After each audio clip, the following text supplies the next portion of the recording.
더듬이. 네, 안녕하세요. 더듬이의 사카린 오펜입니다. 네, 반갑습니다. 예, 반갑습니다.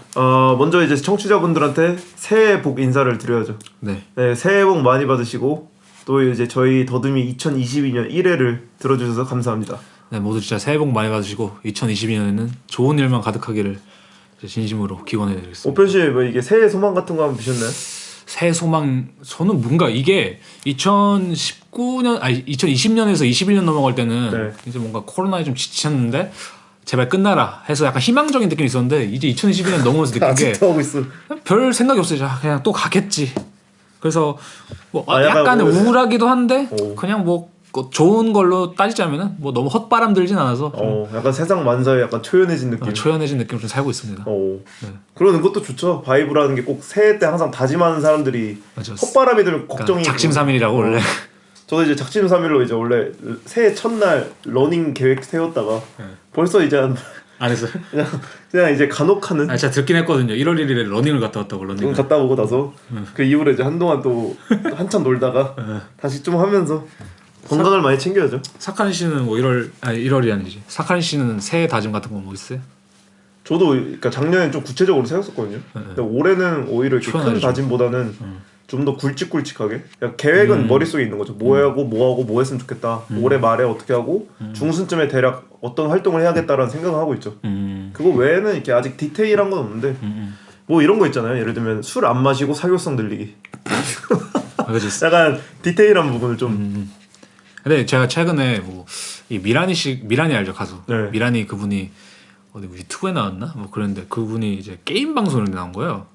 그 누구죠? 테스터분? 네, 그분 방송에 나와서 웬 미라니가 나와? 이러고 봤는데 그래서 그 말하는데 왜 롤을 어떻게 시작했냐 하니까 그 래퍼들끼리 만나면은 롤 얘기를 한대요? 아니 롤 하니까 그 PC방을 간대 그렇게. 래퍼들끼리. 래퍼들끼리 어차피 걔네도 애들이니까 그죠. 구분하자면. 그러니까 그래서 PC방 가는데 자기가 롤을 안 하면은 못 끼니까 자기도 롤을 하기 시작했고 뭐 담배도 자기는 안 피는데 무조건 군대처럼 따라 나간다. 핀데요? 피진 않는데 따라 나간다 그냥. 이제 사카린 씨도 이제 보통 술이 그런 역할을 하는데 그치. 그런 강력한 그 매개제 없이도 그런 걸 한번 해보고 싶은 거죠. 약간 술 없이 진짜로 그러니까 나의 정신을 온전히 컨트롤하면서 맞아. 사교성 늘려보기. 사카린 씨도 술 좋아하니까. 저도 워낙 좋아하니까 그런 거 있습니다. 아무튼 좀 구체적인 계획적으로 구체적이지 않지만 스스로 약간 세운 그게 있네요. 네. 그리고 올해가 이제 검은 호랑이 해잖아요. 검은 저희가 호랑이. 이제 소개해드릴 작가가 마침 또 이 올해랑 좀 잘 어루맞는 시작이지 않을까. 그런 것 같아요. 이 확실히 지금 되게 핫한 작가기도 하고 뭐 사실은 요즘에 진짜 너무 많이 뜨고 있어서 또 아시는 분들도 꽤 많을 것 같은데 그래도 모르시는 분들도 꽤 많을 것 같아요. 저희도 이제 검증을 해봤죠. 네이버 이제 구글에 그렇죠. 쳐봤나요? 한국 이름 쳐봤는데 이렇게 막 없어요. 거의 전무하다. 그런 거 보면은 그러면서 한번 좀 다뤄볼 만한 작가다. 왜냐면은 어쨌든 저희도 뭐 이런 식으로 굳이 나누고 싶지 않지만 뭐 흑인 여성 작가를 한 적이 없어서 뭐 흑인 작가나 뭐 여성 그런 작가를 한번 해보고 싶었는데 마침 이렇게 좀 좋은 작가가 있어서 좀 선정하게 되는 계기가 됐죠. 네. 그래서 저희가 이제 소개해드릴 작가가 산드라 무진가입니다. 산드라 무진가, 마진가가 아니라 무진가. 저희 이제 공식 코너 하시죠. CV 코너. CV 코너. 그래서 산드라 무진가를 좀 소개해드리자면은 산드라 무진가 우선 1989년생으로 되게 젊죠. 1989년생이면은 지금 10일에다가 22, 그러니까 한 30대 초반, 33 그죠. 뭐 이 정도, 32, 33. 그죠. 이분은 콩고의 고마라는 도시에서 태어났고 또 특이하게 노르웨이에서 이제 자랐어요. 이주민이죠. 이제 이주민이죠. 그 다음에 지금 현재는 베를린이랑 노르웨이 오슬로에서 작업을 하고 있다고 알려져 있고 지금 크로인 닐슨이라는 갤러리에 소속돼 있다고 돼 있네요. 오슬로에서 활동하고 있다고 하는데 사실상 그 발트 3국에서 열심히 활동하고 있죠. 그죠, 발트 노르웨이, 덴마크, 스웨덴. 네, 실제로 그래서 이제 학력을 좀 보자면은 2013년에서 2015년부터는 이제 말메 아트 아카데미 이제 거기서 공부를 했고 그 전에는 2014년에는 잠시 이제 텍스처 스컬프처 아카데미 오브 파인 아트 빈에 이제 갔던 것 같고 그 전에는 이제 말메 아카데미 똑같이 거기서 이제 학사를 했었고 그 또 전에는 뭐 아이나 그라눔 스쿨 오브 아트 3디멘셔널 테크닉스 그 3D 관련한 뭐 학과를 좀 나온 것 같아요. 근데 재밌는 게 제가 이번에 스웨덴을 갔다 왔거든요. 크리스마스 때. 근데 느낀 게 이 발트 3국 있잖아요. 그러니까 노르웨이, 스웨덴, 덴마크 간에 상호 교류가 확실히 많은 것 같아요. 그런 것 그러니까 같아. 학생들끼리 사이에 교환 학생도 많고 맞아. 그러니까 언어나 약간 문화적으로 조금씩 비슷한 부분이 있으니까. 그래서 실제로 뭐 독일, 프랑스, 뭐 이탈리아나 뭐 영국 뭐 이 정도 수준도 사실 어느 정도 교류가 있잖아요. 뭐 영국 이제 좀 탈퇴해서 잘 모르겠는데 그래서 전 이런 삼각구도나 아니면 주변 나라들끼리 이렇게 협업하는 게 되게 좋다 생각하거든요. 맞아. 근데 우리 동아시아가 그게 좀 아쉬운 것 같아. 갑자기 든 생각이. 한중일 생각하면은 그러니까 한중일이 숨이 막혀. 그러니까 한중일 이 서로가 서로를 싫어하느니. 근데 우리 이 동아시아도 이렇게 교류가 잘 된다면 솔직히 발트 삼국 따위는 아무것도 아닐 수도 있는데. 저는 이런 문화는 되게 좋은 것 같아요. 맞아. 실제로 그래서 스웨덴에서 공부를 했잖아요. 어쨌든.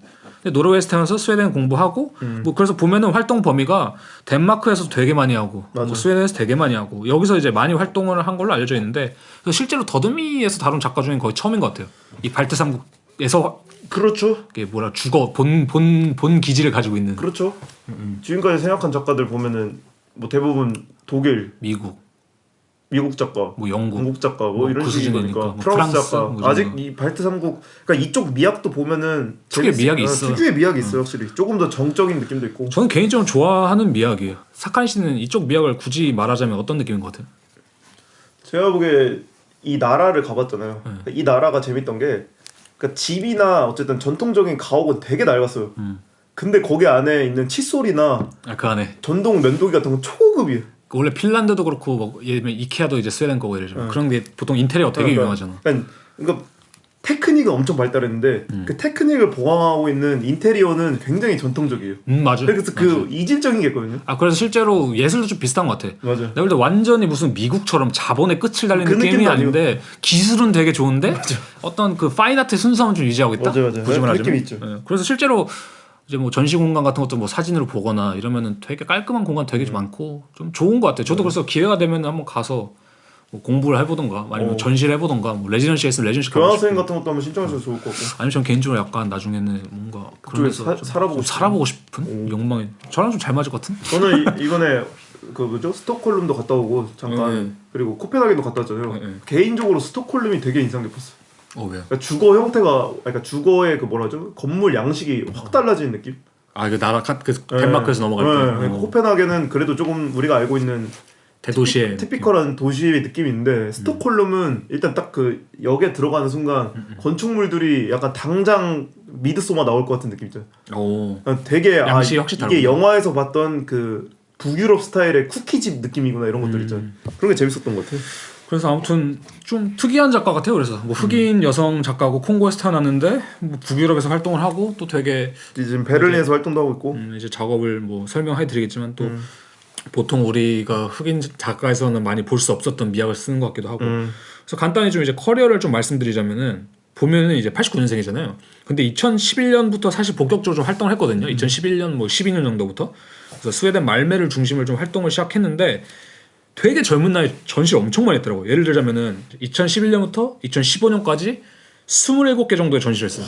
그러니까 한마디로 22살이랑 27살 사이에 거의 30개 가량의 전시했다는 거는 와, 근데 또 한 1년에 5개를 했다는 건데. 근데 뭐 지인한테 들으니까 뭐 그쪽에 사실 뭐 그런 공간도 되게 많고 오프닝이 되게 많다 그래서 이런 게 좀 많이 장이 형성이 잘 돼 있나 보네. 확실히 그 안에서 그 인프라가 잘 구축이 되는 것 같아요. 예술 인프라가.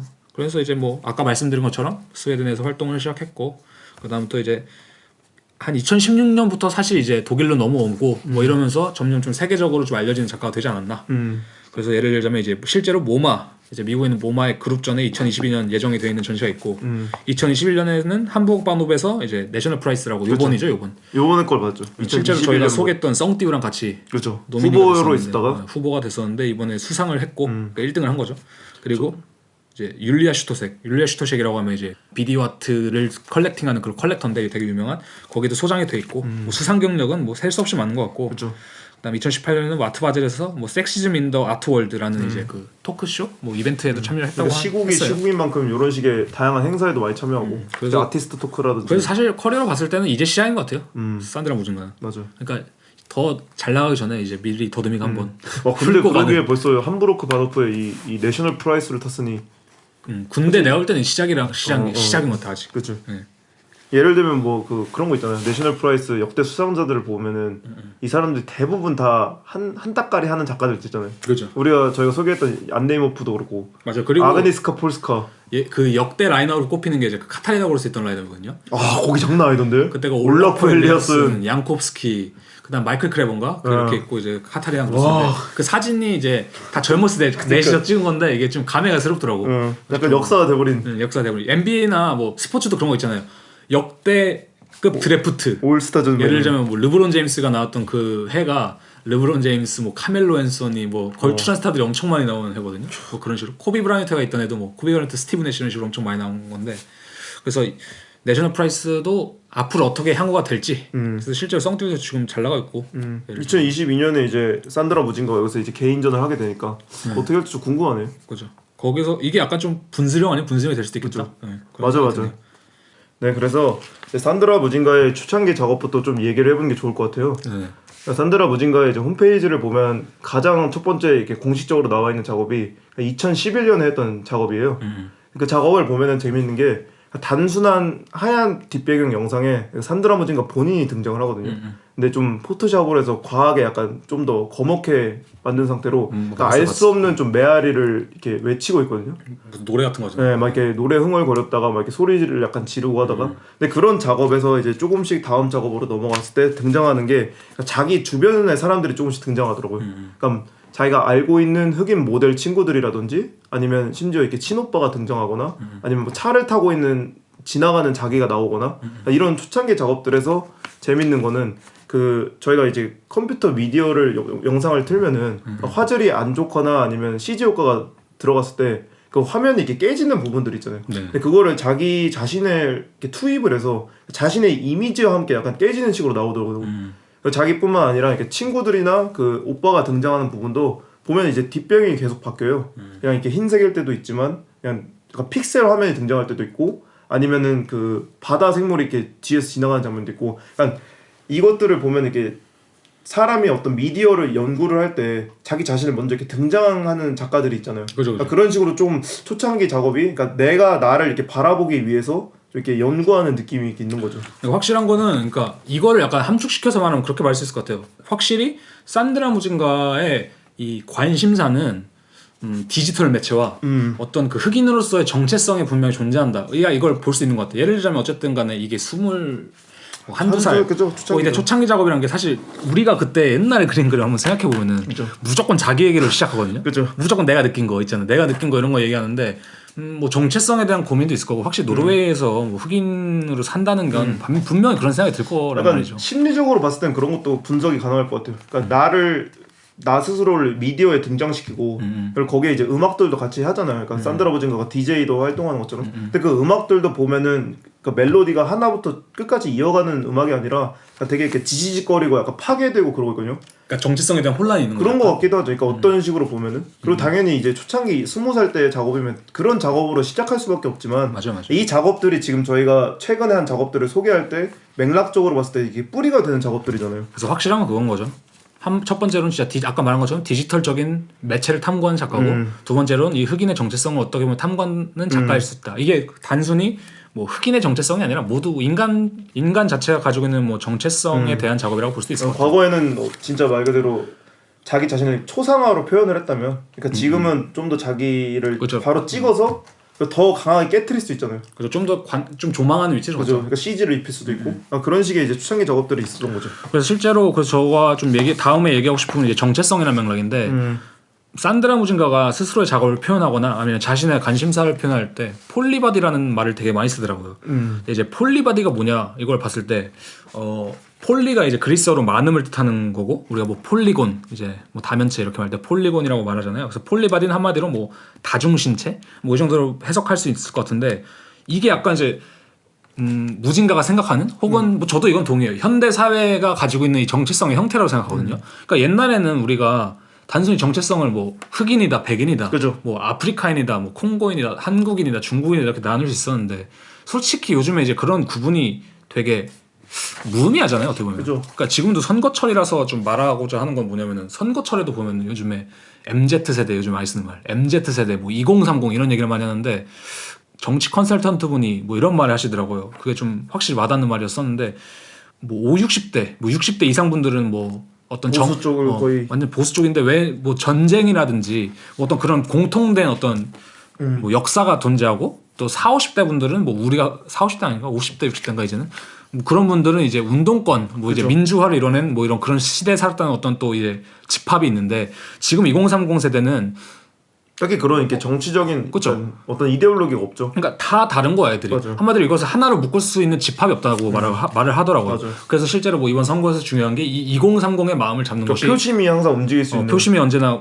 그 전문 용어가 있는데 뭐 표심이 움직일 수 있는 그런 세대가 이제 2030에서 그 사람들의 표가 대단히 중요하다 뭐 이런 식으로 말을 하는데 사실 이게 폴리바디거든요. 그렇죠. 왜냐면 제가 사카린 씨한테 사카린 씨 뭐 어디 출신이잖아요. 이걸로 사카린 씨를 정의할 수 없고 그죠. 뭐 예전에나 고향 물어봤지. 그러니까 그렇죠. 예전에나 어디 고향 출신이나 어디 그다음 뭐 어디 최 씨냐 뭐 어디 이 씨냐 어디 김 씨냐 뭐 이런 게 의미가 있지. 요즘엔 그런 게 하등 의미가 없고. 그죠. 그러니까 올림픽도 점점 시청률이 떨어지는 게 그죠. 과거에는 이제 국가에 대한 그 소속감 때문에 그걸 바라본다고 했지만 맞아. 이제는 그게 점점 약화되기 때문에 그래서 요즘에 확실히 정체성은 당연히 산드라 무진가는 느꼈겠죠. 왜냐면 자신이 아프리카인이지만 노르웨이에 살고 있고 그죠. 뭐 그쪽에서 많이 활동을 하는 걸 봤을 때 그죠. 태어났을 때부터 그런 걸 좀 그 실제로 제가 볼 때 산드라 무진가의 작업이 특이한 게 이건 제가 약간 느낀 건데 흑인에는 보통 세 가지 종류가 있어요. 이게 지역적으로 봤을 때 네. 뭐냐면 아프리카에서 실제로 사는 흑인이 있고 그다음 아프리카에서 유럽으로 건너온 흑인이 있고 또 아프리카에서 아메리카 우리가 아프리카 아메리칸이라고 하는 이제 미국에 있는 흑인들이 존재하는데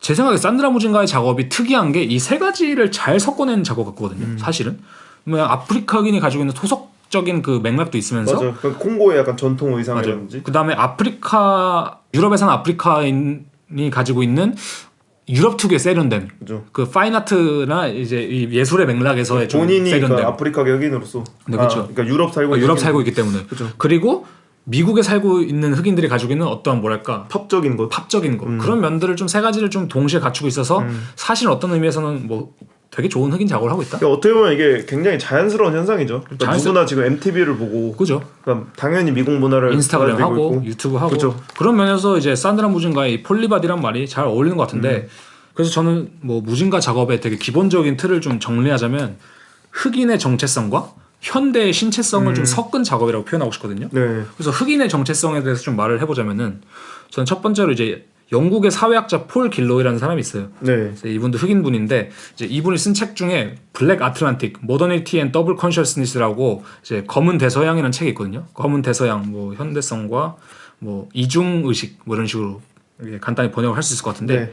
이 책의 내용이 딱 그거예요. 대서양이 거기잖아요. 이제 아프리카와 유럽 그다음 그 미국 사이 그죠. 딱 그 대서양인데 간단히 말하자면 길로이의 주장은 그거예요.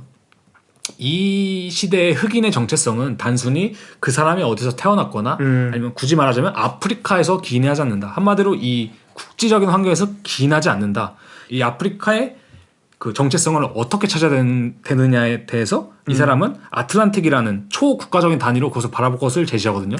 왜냐면 아틀란틱이란 거는 어디 속하는 게 아니잖아요. 그죠. 아프리카와 유럽의 중간에 있고 그런 느낌이죠. 뭐 대륙의 중간에 뭐 아프리카, 미국, 카리브해, 영국의 이 모든 것이 혼합된 이 독특한 문화적 정치적 공간으로서의 아틀란틱을 우리는 흑인의 정체성을 표현하는 방식으로 바라봐야 된다. 근데 이게 정확히 말하자면은 아까 우리가 말한 폴리바디랑 비슷한 거죠. 그죠. 더 이상 한 정체성을 뭐 하나로 어떻게 단일하게 묶어낼 수 없다. 뭐 이런 식으로 말을 하는 건데 그래서 실제로 이걸 뭐 말하자면 대서양 노예 무역으로 대변될 수 있는 대서양을 통해 이제 아프리카의 되게 디아스포라적인 정체성을 탐구한 작업이에요. 이게 더블 컨셔스니스라고 아까 이제 이중의식이라고 말한 거는 뭐 아프리카인으로 그러니까 내가 태어난 곳이 아프리카니까 아프리카인으로 살아가는 것과 또 이주해서 유럽에서 살아가는 그러니까 두 가지의 그렇게 상황이 한 사람한테 담겨 있는 그런 거군요. 네, 그래서 그런 식으로 우리가 흑인의 정체성을 탐구해야 되지 않겠냐라고 제시하는 게 이런 이론인데 중요한 건 그거 같아요.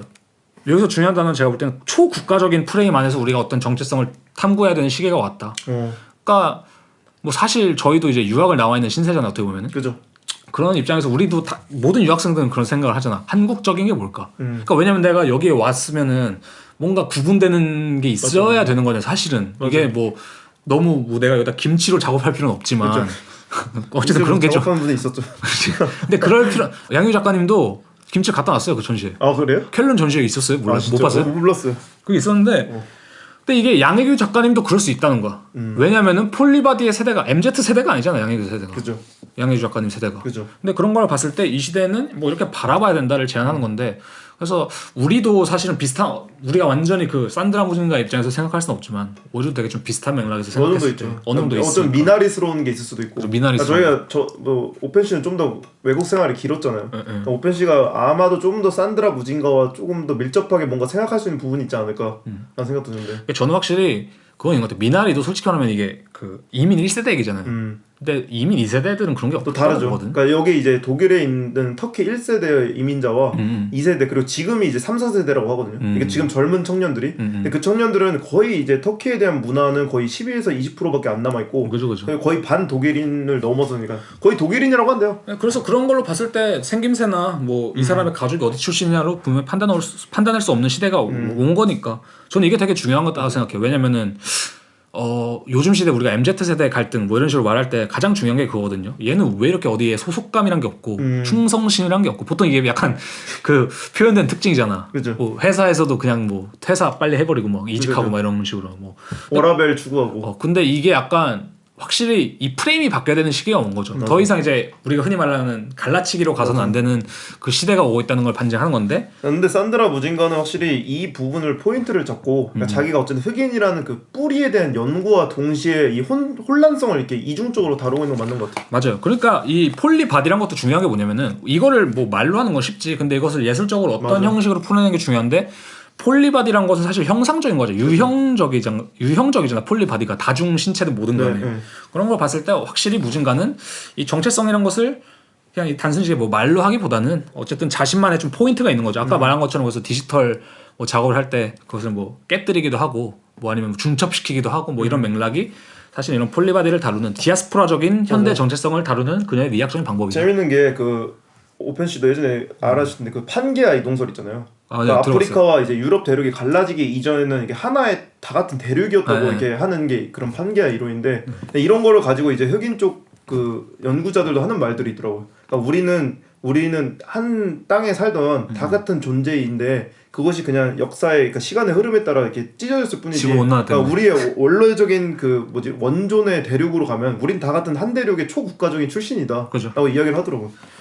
그래서 그런 걸로 봤을 때는 확실히 그 과거의 판게아 때와 지금의 정체성이란 건 너무나도 상에게 구별이 되는 지점으로 왔다. 그치. 근데 이거는 확실히 그래서 제가 볼 때는 이게 뭐 중국이든 한국이든 동아시아 3개국이 아무래도 진출을 많이 못한 이유 중 하나가 우리나라 실제 닫혀있긴 하잖아. 북한이 위에 있고 이러니까.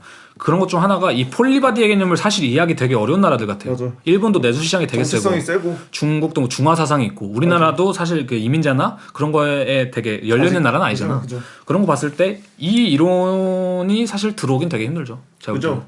그러니까 지금 약간 공감이 잘 안 되는 것 같죠. 그러니까 반대여죠. 저도 그 한국 사회에 있을 때는 이런 거에 대해서 혼란이나 공감을 한 적이 전혀 없는데 그러니까 외국에 나와서 이제 좀 느꼈거든요. 그렇지. 그때 이제 외국 나온 사람들이 한국 사람들이 많이 하는 이야기가 나와야 이 한국 사회를 약간 객관적으로 볼 수 있다고 하잖아요. 그렇죠. 그걸 이제 딱 나오고 나니까 느낄 수 있는 게 맞아요. 굉장히 재밌는 거. 한국 안에서는 절대 못 느끼죠. 맞아요. 그래서 아까 말했던 것처럼 첫 번째로는 이제 흑인의 정체성을 방금 얘기했는데 두 번째는 이제 현대 신체성을 좀 얘기하고 싶거든요. 그래서 현대 신체성이라는 건 뭐냐면은 흑인의 정체성이 아까 말한 되게 디아스포라적으로 초국가적인 단위에서 해석이 돼야 된다. 뭐 되게 다중적으로 중첩이 돼 있다는데 신체도 약간 비슷한 것 같아요.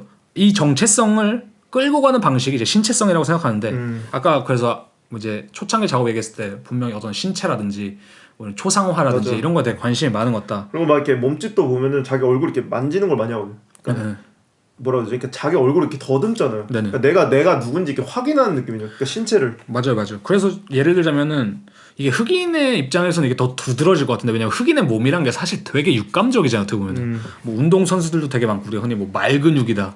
아니면 뭐 이제 흑인이 이제 뭐 그렇다.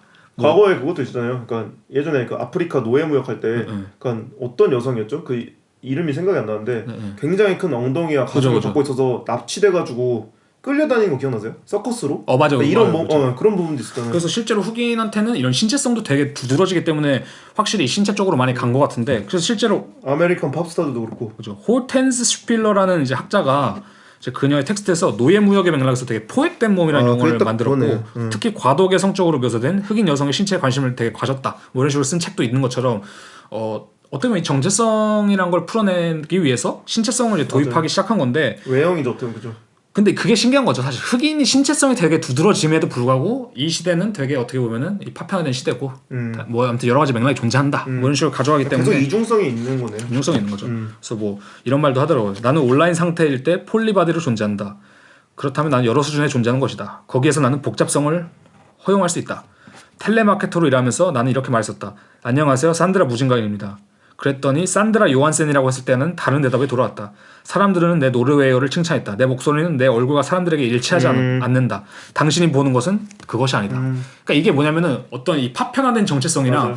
이 흑인에게 강력하게 주입된 이 신체성이 되게 분열되기 시작한 거거든요. 이 디지털 세대에선. 그죠. 왜냐면은 디지털은 말 그대로 뭐 내 몸을 내가 조작해버릴 수도 있고 뭐 내가 이야기로만 뭐 전화를 하는 거면은 내 이름 얘 말처럼 산드라 요한센이라고 할 수도 있는 것처럼 이 디지털 세대에서는 더 이상 이 신체성이 부각되지 않는데 뭐 그러면서 흑인으로서 되게 어떤 감정이 좀 그래서 이걸 존재하겠죠. 보니까 초창기 작업이 이해가 되네요. 그러니까 자기 자신을 약간 확인하는 작업이자 동시에 그 깨지는 것들을 그대로 둠으로써 그러니까 당연히 그러니까 온라인인 상태에서 폴리바디인 자기의 정체성을 좀 표현하는 게 아닐까. 맞아요. 거의 약간의 혼돈이 있는 거죠 사실. 그래서 이걸 좀 재밌게 표현한 게 하나 있는데 이제 2016년 비욘세 슈퍼볼 공연에서 그녀의 몸이 프로젝션을 통해 어떻게 다중화되는지를 볼 수 있다. 그것은 이성애적 몸과 일부 일처의 관계와 단절된다. 그녀는 라이브 프로젝션과 함께 거기에 서서 그녀가 어머니라는 것에 관한 앨범을 내놓았지만 여전히 그녀는 섹시하다. 그녀는 페미니스트다. 그녀는 이것저것이다. 하나는 폴리포닉의 무결성을 주장한다. 뭐 이런 식으로 이제 산드라 무즈가 인터뷰를 한 게 있는데 이게 전형적으로 이제 현대 신체를 보여준 것 같아요. 그죠. 뭐 되게 그런 부각된 신체일지라도 되게 다중적으로. 맞아요. 한마디로 슈퍼볼 공연을 저희가 영상을 봤잖아요. 거기서는 이게 되게 직접적으로 그냥 말 그대로 비욘세의 약간 CG를 이용해서 영상이 뒤에서 같이 나오잖아요. 맞아요. 근데 이게 저희가 당연스럽게 미디어 세대라서 이게 익숙한 거지. 그러니까 그냥 다시 생각해 보면 되게 기괴하지 않나요? 맞아요. 그런 그러니까 식으로 자기 신체가 이렇게 복제되고. 이게 사실은 그런 거예요. 트월킹이라고 생각했을 때 이제 흑인 여성을 했을 때 큰 엉덩이를 많이 떠올리니까 이제 트월킹이라는 춤이 되게 이제 흑인 여성이 어떻게 보면 되게 그죠. 유명한 춤이잖아요. 그래서 트월킹이라는 걸 생각했을 때 트월킹이라는 건 사실 생각해봤을 때 되게 일반화된 거거든요. 왜냐면 우리가 과도하게 가지고 있는 스테레오타입이 응축된 흑인 여성에 대한 어떤 뭐 섹슈얼한 것이든 뭐든 간에 그게 응축된 되게 단일한 이미지라고 볼 수 있는데 그것이 다중화된다는 건 되게 또 이상한 맥락인 거거든. 그러니까 그 있잖아요. 제로투 아시나요? 제로투. 그것도 보면 대부분 그거 하는 사람들이 화면 3개로 나누잖아요. 맞아요. 그렇더라고요. 그러니까 그런 거죠. 그러니까 트월킹도 맞아요. 그런 그러니까 효과가 굉장히 많단 말이에요. 그래서 저는 이게 산드라 무진가의 작업에 되게 좋은 아니면 되게 중요한 주축을 이룬다고 생각해요. 뭐냐면은 이 분산된 정체성과 이 현대 신체성이라는 걸 결합했을 때 되게 그 뭐랄까 상충하면서도 같이 갈 수 있는 좀 미학이 나온다고. 그래서 이제 그녀가 보통 이제 흑인 담론 혹은 디아스포라 담론이 가지고 있는 뭐 그런 분열되는 거를 이제 디지털적으로 가져오며 그것을 신체적인 특성을 변화시킨다. 뭐 약간 말이 복잡한 것 같긴 한데 작업을 보시면 좀 더 쉽게 이해가 될 수도 있고. 네, 근데 아무튼 그게 좀 그녀 작업의 방법론이지 않나 전반적인 그런 생각을 하죠. 그러니까 이런 부분을 보면서 또 저희가 이게 지금 다음 주제랑 좀 할 수 있는 질문이 그건 것 같아요. 그러니까 어떻게 하다가 산드라가 그러니까 자기의 이게 뭐라죠? 이런 식으로 이렇게 온라인 상태나 아니면 자기가 보는 미디어 매체에서의 다른 흑인이 등장할 때 그러니까 그것들을 약간 이렇게 분열 아니면은 이렇게 뿌리를 찾아가는 활동으로 볼 수 있는가라고 생각했을 때 요즘 이제 핫한 운동이 하나 있잖아요. 그러니까 이제 앞으로 퓨처리즘이라고. 그러니까 들어보신 분들은 또 많이 들어보셨을 텐데 이거를 그냥 영화로 일단 가장 간단한 영화로 표현을 하면 그 블랙팬서 같은 거죠. 블랙팬서가 있죠. 네.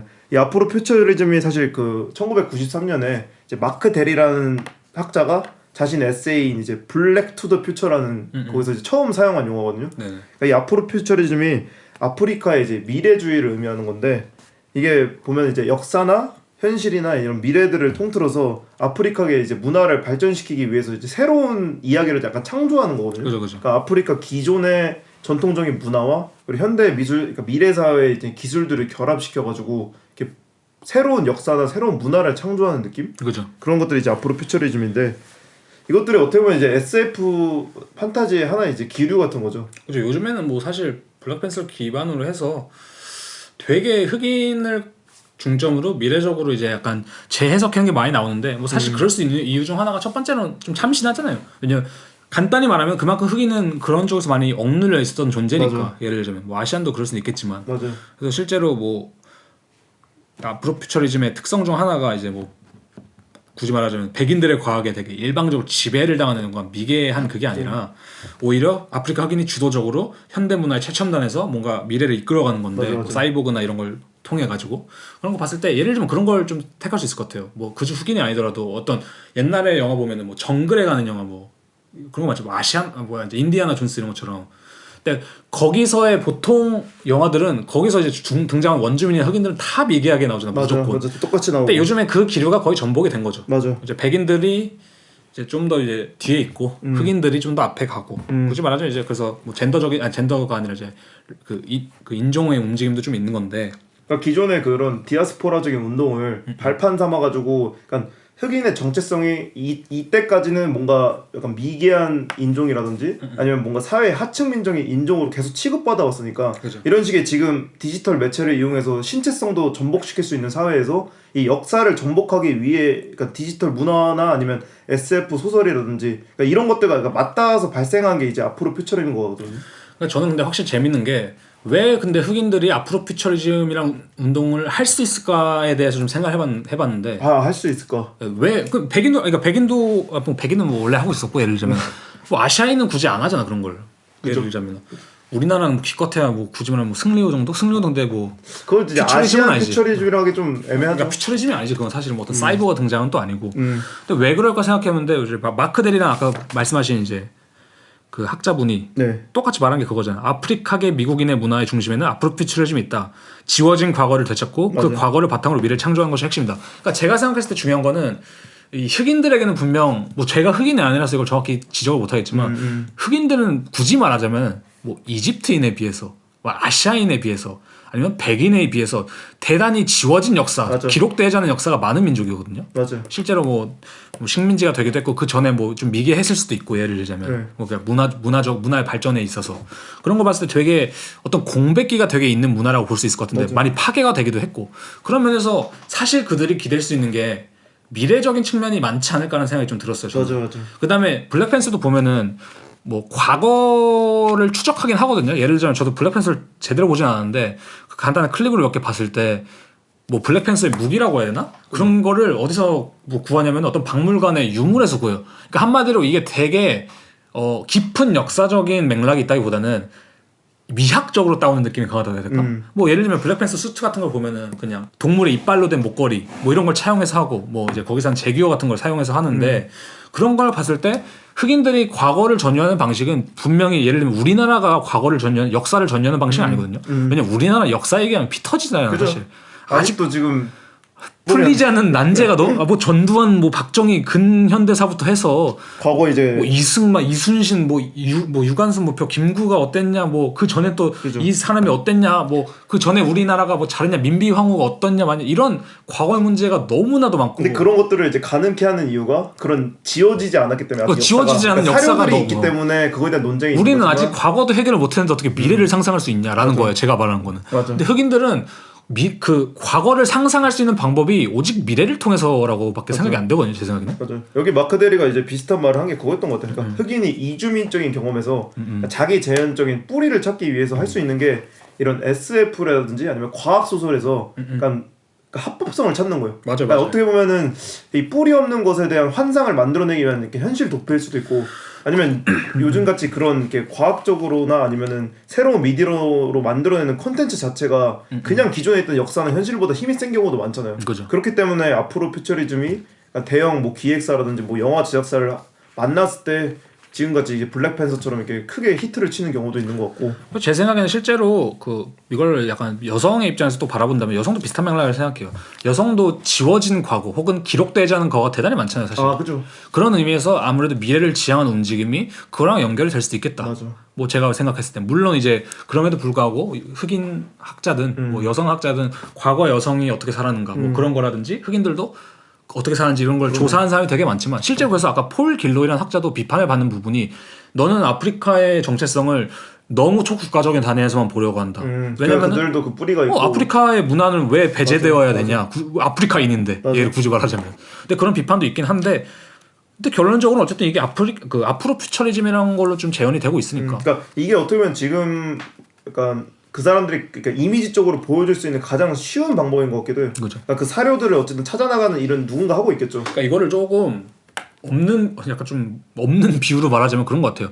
왜 미국에서 어떤 굳이 말하자면은 뭐 흑인 힙합이라고 하는 아니면 흑인 문화가 뭐 음원 차트에서도 그래도 꽤 진보적인 편으로 나오잖아요. 물론 네. 이게 뭐 현대 작곡처럼 진보적이다 이런 의미는 아니지만 어떤 뭐 힙합적인 맥락이나 어떤 대중음악의 맥락에서는 흑인들이 그래도 한따까리 하잖아요. 굳이 말하자면.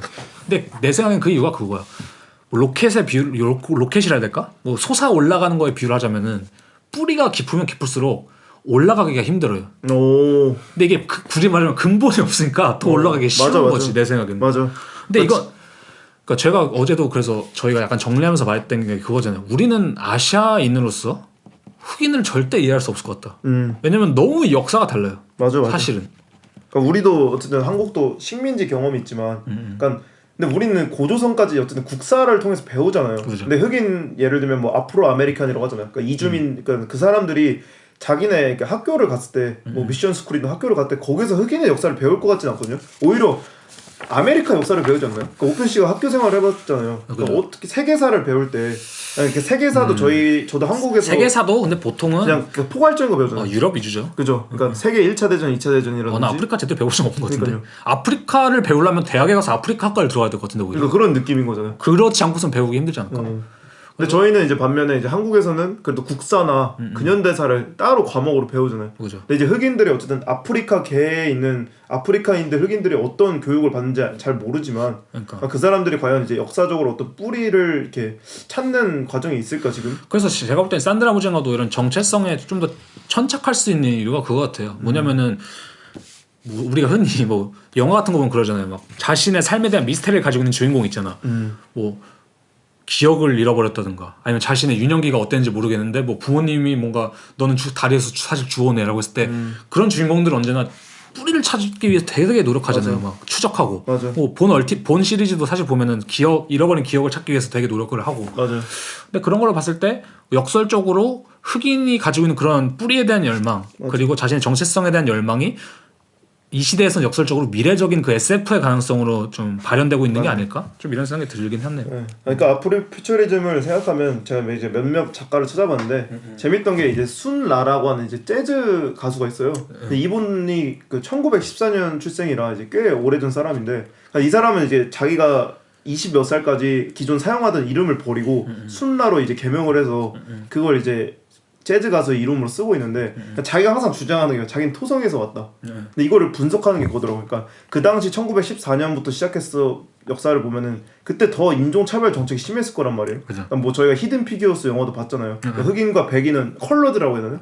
그 흑인 좌석도 따로 만들고. 근데 이때 있던 사람으로서 이때 살던 사람으로서 그러니까 혼자서 이렇게 저항하는 방식이었던 거라고 생각을 하거든요. 그러니까 현실 도피일 수도 있고 아니면 나 진짜 우주인이야. 그러니까 나는 내 모습은 흑인일 수 있지만 나는 너네랑은 다른 외계 행성인 사람이기 때문에 다를 수 있어. 그러니까 다른 건 당연한 거야. 라고 이렇게 그러니까 아름답게 예술로 변호하는 느낌? 그런 부분도 있었고 뭐 옥타비아 버틀러는 이제 저희가 얘기할 작가지만 그러니까 뭐 SF 소설을 통해서 자신이 가지고 있는 기존 역사라든지 아니면 이렇게 차별들을 이렇게 전복시키려고 했었고 그리고 제가 이제 자넬 모네를 제가 보여드렸잖아요. 네네. 이분도 보면은 미국 싱어송라이터인데 딱 그 이미지를 검색을 해봤을 때 그러니까 흑인 안드로이드로 출발을 해서 그러니까 이런 앞으로 퓨처리즘을 섞은 그러니까 미학을 되게 많이 뿜어내잖아요. 그리고 이제 또 다른 작가가 이제 율리아나 헉스타블이라고 해서 이분 같은 경우에는 재밌는 것 같아요. 저도 작업을 봤었어요. 네. 이분 같은 경우에 이제 주 섹슈얼리티라고 해서 이분도 어떻게 보면 앞으로 퓨처리즘을 약간 섞은 느낌인데, 그러니까 앞으로 퓨처리즘이죠. 사실. 우리 인간의 역사가 지금 같지 않았고, 인간이 되게 소극적이거나 주체적이지 못한 생물이었다면, 혹은 우리 인간의 모습이 달랐으면 어떻게 할까라는 굉장히 이렇게 가설에서 시작하는. 그치, 가설. 그래서 이제 자기가 지금 흑인이니까 얼맞는 되게 그 뭐죠? 미래적인 모습 아니면 좀 상상적인 모습들을 많이 사이보그적인 모습. 맞아요. 근데 저는 약간 이런 말을 좀 하고 싶어요. 이런 SF적인 움직임 요즘에 굳이 말하자면 유행하는 철학 사조라고 할까요? 네. 굳이 말하자면 이제 뭐 콩탱 메이야수, 뭐 마누엘 데란다. 그 뭐 이렇게 프랑스 그러니까 굳이 말하자면 약간 프랑스 사변 철학이라고 말할 수 있는 그 사조가 있거든요. 그게 되게 유행인데 그게 되게 인터넷을 통해서 되게 빠르게 보급이 됐다고 하더라고요. 우리나라에서도 되게 보면 인터넷에 블로그나 이런 데면 그 관련 글들이 많은데 어떤 분이 그걸 분석하는 입장에서 그렇게 말을 하더라고요. 왜 이게 이 시대에서 유행을 할까라고 했을 때 그런 말을 하더라고요. 이 옛날에 이 프랑스 철학이 푸코 이후의 철학이 미국으로 들어왔을 때 뭐 영미권 철학 아니면 미국 철학으로 들어왔을 때 이 형식이 뭐 필로소피 철학이 아니라 어떤 문화 이론의 형식으로 들어왔다고. 한마디로 문화 이론이란 건 이제 테오리잖아요. 테오리. 그러니까 띠오리. 그죠. 근데 띠오리의 특징을 그렇게 좀 설명하는 글이 있더라고요. 띠오리의 특징이 뭐냐면은 검증될 필요가 없는 흥미로운 가설. 그러니까 근데 if잖아요. 그러니까 if 만약에, 그러니까 만약에 만약 이런 것처럼. 근데 사실 이 SF란 게 사실 다 보면 만약이잖아요 이게. 그죠. 근데 그런 것처럼 제가 볼 때는 이 아프로 퓨처리즘이 이 띠오리라는 형식과 대단히 잘 맞아 떨어지거든요. 우리가 흔히 말하는 뭐 요즘에 많이 말하는 사변적이다. 그죠. 뭐 이런 것처럼. 왜냐면 SF 소설이나 아니면은 그런 블랙팬서 같은 것들이 다 if잖아요. 그러니까 역사가 if잖아. 이렇지 않았다면, 역사가 이렇지 않았다면. 아니면 이러한 집단이 있다면, 그죠, 아니면 그죠. 이러한 누군가가 있다면. 그다음 그것이 검증될 필요도 없고. 맞아요. 근데 사실은 이게 요즘 시대의 미학 이론이라든지 맞아. 아니면 문화 산업을 지탱하는 사실 되게 주된 힘인데 맞아. 그거에 있어서 백인은 너무나도 재미없는 가설밖에 없거든.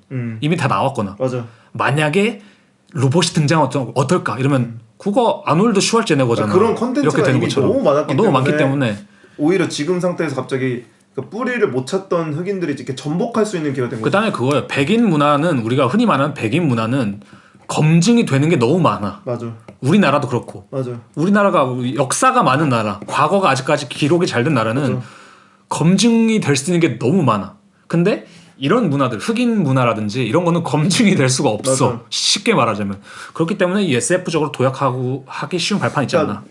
길게 봤을 때 앞으로 퓨처리즘을 통해서 이제 역사를 쓰는 느낌인 것 같기도 해요. 그죠. 그러니까 그것도 이제 후에 보면은 역사의 한 부분이 될 거잖아요. 실제로 오늘 카니 웨스트 나온 네. 뉴이도 보면은 어떻게 보면 좀 앞으로 퓨처리즘, 그러니까 퓨처리즘 전기가 있잖아. 확실한 맞아. 거는. 맞아. 그러니까 지저스 그 뭐였죠 앨범? 지저스 이즈 더 킹이었나? 뭐 그런 것도 보면은 그러니까 물론 그 성가라는 문화를 차용을 했지만 그걸 되게 현대적으로 풀어내잖아요. 그러니까 미래주의적인 게 항상 있어요. 그러니까 뮤비도 보고 맞아. 그런 뭐라 그러죠 악기나 뭐 트래비스 스캇도 똑같고 사실. 맞아요. 뭐 재밌는 것 같아. 맞아. 그래서 흑인이 어떻게 보면은 정말 미래로 접근하기 적합한 그리고 뭔가 되게 자연스럽게 접근할 수밖에 없을 것 같다 이런 생각도 좀 들긴 해요. 근데 실제로 보면은 데이비드 하머스도 보면은 뭐 비슷한 작업 뭐 비슷한 뭐 형식을 가진 작업일지라도 흑인 문화가 섞이면 좀 미래적으로 된 게 있거든요. 그죠. 그 농구 골대도 보면 좀 흑인 문화 같긴 한데 그러니까 농구 골대 작업하시죠. 그죠. 그러니까 이거 저희가 앞으로 퓨처리즘 아까 오펜시에 설명하면서 이미지적이라고 했잖아요. 그러니까 흑인을 생각을 했을 때, 흑인 문화를 생각했을 때 이미지적으로 나타나는 게 머릿속으로 너무 많이 든다는데. 맞아.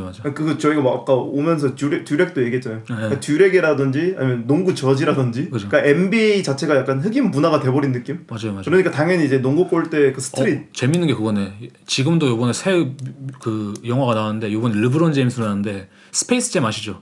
오, 네. 그거의 초창기가 마이클 조던 이제 네, 맞아요, 그게 맞아요. 사실 메타버스인데 거의. 그렇죠. 근데 그거의 초창기를 이제 마이클 조던 했었고. 예를 지금은 들자면. 이제 르브론 제임스의 주인공이에요? 그래서 다시 나왔었거든요 이번에. 재밌네. 작년인가 그렇게 나왔었던 것 같은데 뭐 그런 맥락이 있죠. 그래서 확실히 이 시대를 사는 사람으로서 우리가 어떤 미래적인 걸 당연히 하고 싶어 하잖아요. 요즘에 한국에서도 그런 SF적인 거라든지 어떤 미래적인 맥락을 내놓고 싶어하는 작가들이 많고 사실 뭐 미래적이라는 맥락은 예술에 있어서 되게 중요한 맥락이잖아.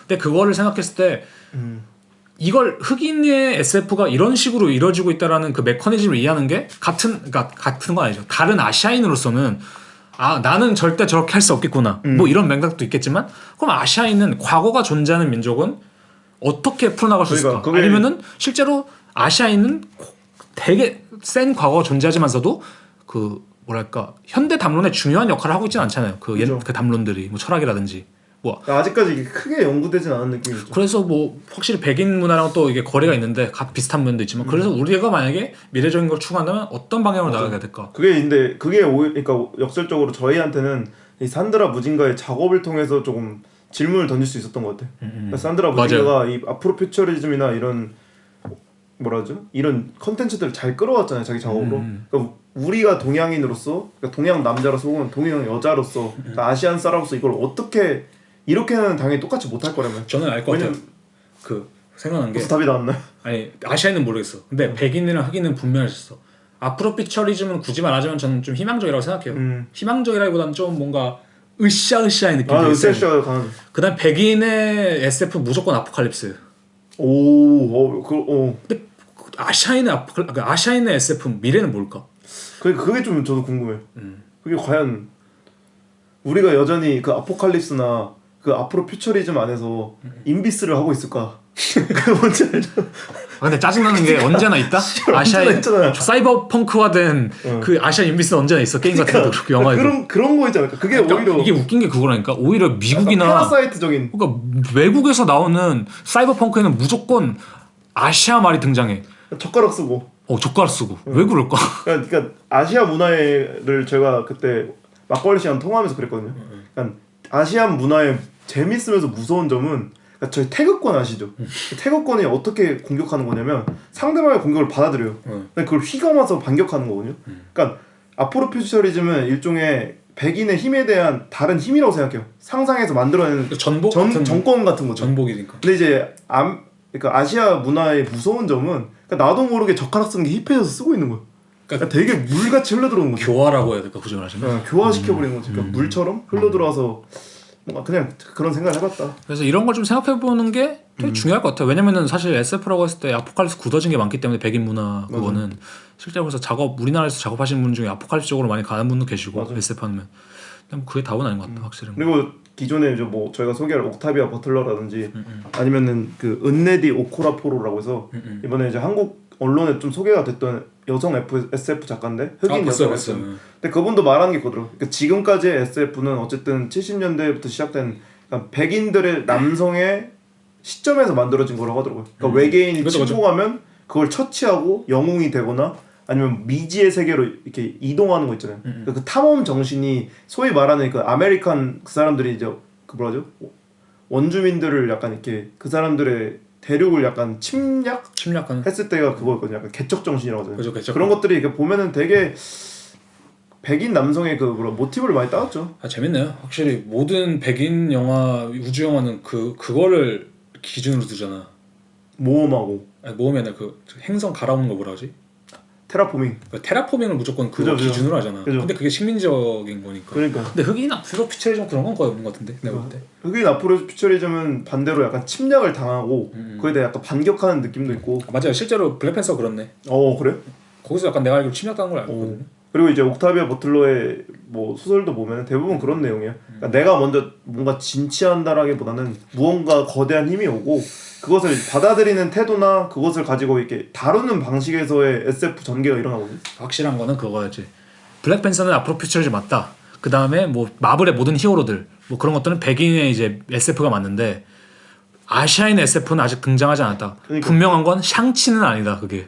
절대 아니지. 샹치는 아니고 그 그걸 다시 닥터 스트레인지의 조수도 아닌 것 같고. 그걸 다시 한번 봐야겠어요. 성냥팔이 소녀의 재림. 그게 아시아에서. 그러니까 뭐 보진 않았지만 뭔가 좀 생각해볼 수 있지 않을까.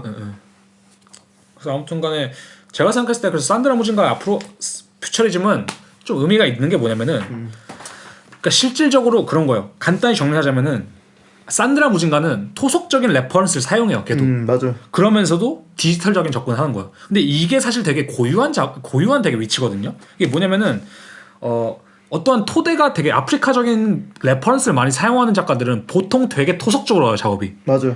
그 다음에 디지털적인 작업을 하는 사람은 보통 이 토속적인 게 없어. 그러니까 흑인이 아닌 거지, 보통은. 백인들이나 뭐 아시아인들 많을 거고. 근데 앞으로 퓨처리즘의 맥락 안에서 산드라 무진간 이 토속성과 디지털 SF성을 다 섞어서 들어오기 때문에 사실 그녀의 작업이 되게 유니크한 위치를 점하고 있다. 그거는 부정할 수 없을 것 같아요. 그러니까 항상 산드라 무진가 작업에서 저희가 앞으로 퓨처리즘 얘기도 하면서 눈에 띄는 건 그건 것 같아요. 그러니까 이중성이에요. 그러니까 이분법적인 거 사이 안에서 자기가 어떻게 그러니까 행동해야 되는 거지. 그러니까 뭐 그 사람 이분의 출신만 봐더라도 그러니까 노르웨이에 있는 흑인으로서 그 걷는 혼동들을 그러니까 뭐라 하죠? 자기 작업에서 이제 어떻게 섞어서 풀어내는지가 항상 주요 골자였잖아요. 그리고 그게 맞는 것 같아요. 제 생각에는 좀 더 다시 한 번만 설명하면 그거 같아. 그 옛날 레퍼런스, 토속적인 레퍼런스와 SF가 있잖아. 근데 그거를 현재라는 맥락에서 되게 접합시킨 것 같아. 그러니까 그렇기 때문에 현재라는 맥락 안에서 흑인은 되게 불안정하잖아, 사실은. 그죠. 근데 그런 거를 무시하지 않고 이 과거와 미래를 적절히 이렇게 조화시키는 것 같다. 그러니까 본인의 그냥 그거예요. 자기 캐릭터 자체가 그런 불안정의 지금 집합체잖아요. 그죠. 그러니까 내가 태어났는데 콩고에서 태어났는데 어느 날 원래 어릴 때 기억은 희미하잖아요. 어느 날 눈 떠보니 나 노르웨이에서 살고 있었어. 맞아. 내 뿌리가 뭐고 내 엄마 아빠는 누구고 내 할아버지 할머니는 도대체 어디 나라에서 왔지? 라고 해서 막 이렇게 그 콩고도 직접 찾아가 보잖아요. 맞아요. 약간 다큐멘터리 형식으로 그런 것들 보면은 그런 것들 보면서 이제 그 자기 자신을 약간 희망적인 캐릭터로 삼는 것 같아요. 그게 이제 옥타비아 버틀러에서 항상 나왔던 그런 캐릭터들이거든요. 어떤 거대한 권력이 이렇게 왔을 때 그걸 받아들이고 그렇게 해서 태어난 이종 교배로 태어난 약간 캐릭터들 있잖아요.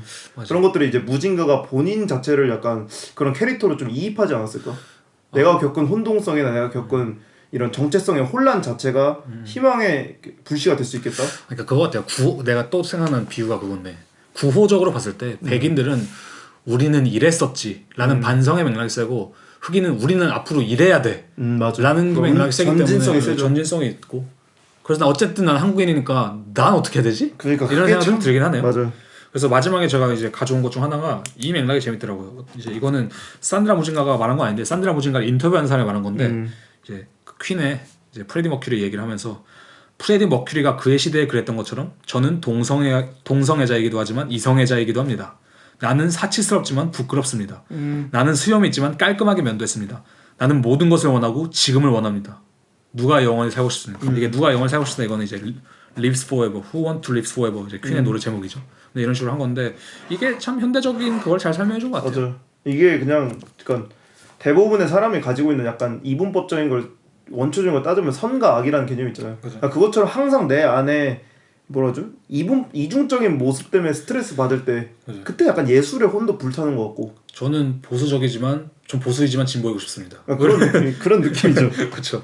그런 맥락인 거죠.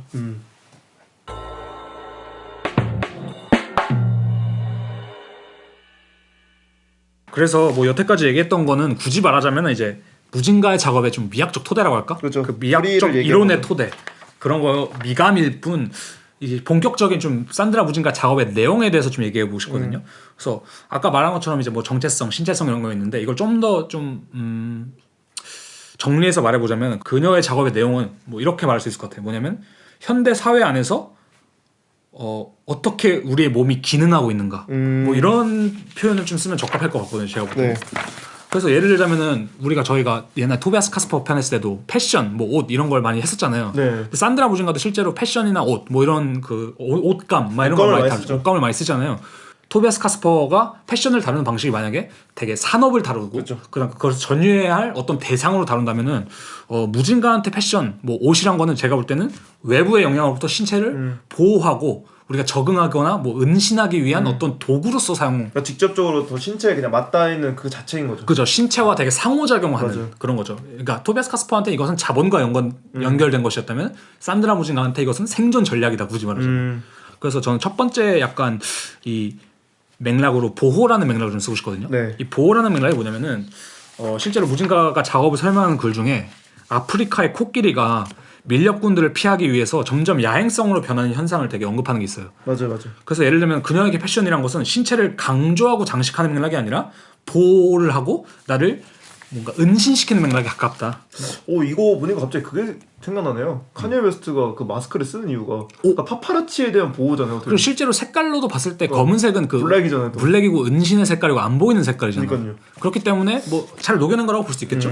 그래서 실제로 보호의 맥락에서 바라보자면은 아까 그런 말씀하셨잖아요. 뭐 산드라 무진가가 디지털을 활용하면서 뭐 픽셀을 깨지게 하고 뭐 예를 들자면 크로마키 색이 그거잖아요. 초록색. 그죠. 거기에 점점 먹히게 하기도 하고 아니면 색깔을 되게 단순하게 부각시켜서 맞아요. 아예 그림자처럼 보이게 하기도 하고. 아예 대놓고 그 디스트럭티브 패턴이라는 작업이었나요? 그죠. 그 영상 3개로 나눠진 작업에서는 흑인 댄서를 그 회색깔로 아예 이렇게 섞어가지고 그러니까 잘 등장하지 않게 나오잖아요. 맞아요. 그러니까 되게 이렇게 희미하게. 맞아요. 그런 것들도 그렇고. 그래서 이런 맥락에서 봤을 때 옷이란 것 그리고 신체란 것은 어떻게 보면 역설적으로 가시성을 피하기 위한 도구인 거예요.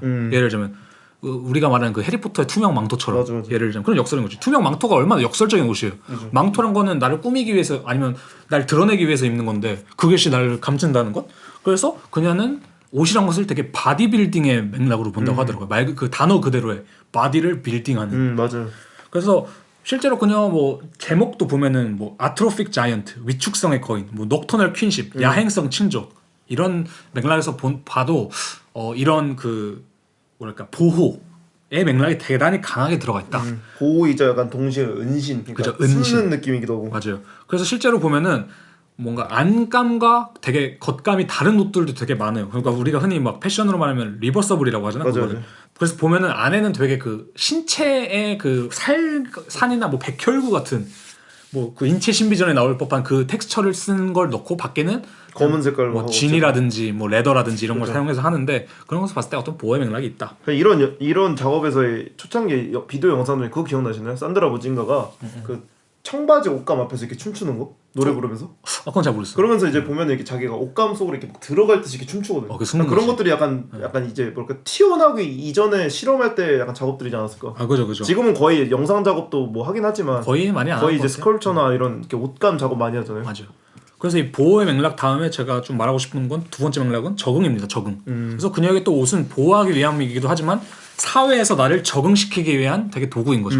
그래서 실제로 뭐 어떤 평이라고 할까요? 뭐가 있냐면은 작가의 최근 작업들은 소셜 미디어 플랫폼에서 실제 만남에 이르기까지 다양한 사회 정치적 요구와 맥락에 맞게 쉐입 시프팅, 그러니까 한마디로 형태를 변환하는 것이 가능하다는 것에 가능성을 보여주었다. 뭐 이런 식으로 말한 게 있는데, 그러니까 쉽게 말하자면은 그런 거예요. 약간 적응이 된다는 거는 우리가 카멜레온을 생각하면 될 것 같은데 그렇죠. 변형 아니면 적응 뭐 이렇게 말할 수 있을 것 같은데 카멜레온이 위장색이잖아요. 그렇죠.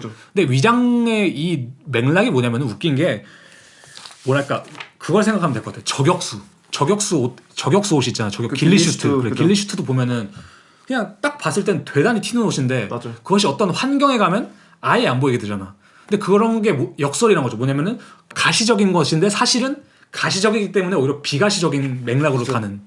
이런 건 제가 또 이제 저도 비슷한 작업을 해봤기 때문에 참 이렇게 공감이 많이 되면서도 그러니까 이 요소를 그러니까 흑인의 역사나 흑인의 정체성과 결부시켜서 이렇게 맥락을 확 넓히는 게 대단하다. 맞아요. 이 부분이 되게 재밌는 것 같아요. 그러니까 뭐냐면은 그런 거예요. 옛날 작업들은 보면은 전 사실 SF도 약간 비슷하다고 보는데 그 아프로 피처링도 비슷하다고 보는데 사실은 이 흑인의 미학을 네. 끌고 나가잖아 끝까지. 맞아요. 어떻게든 완전히 토속적인 방향으로 가거나 완전히 SF적인 방향으로 맞아. 둘 중 하나겠지만 근데 그 산드라 무진가가 되게 현재다 아니면 MZ 세대다 이걸 느끼는 게 뭐냐면은 이 변형과 수용이라는 과정을 맞아요. 적절히 활용하는 거거든요. 맞아. 그래서 예를 들자면 그런 거예요. 그녀가 한 말에 뭐가 있냐면 tactical fugitivity, 그러니까 전술적 도피란 게 있어요. 그러니까 제가 볼 때 그녀가 패션을 바라보는 거는 진짜 전술적 도피예요.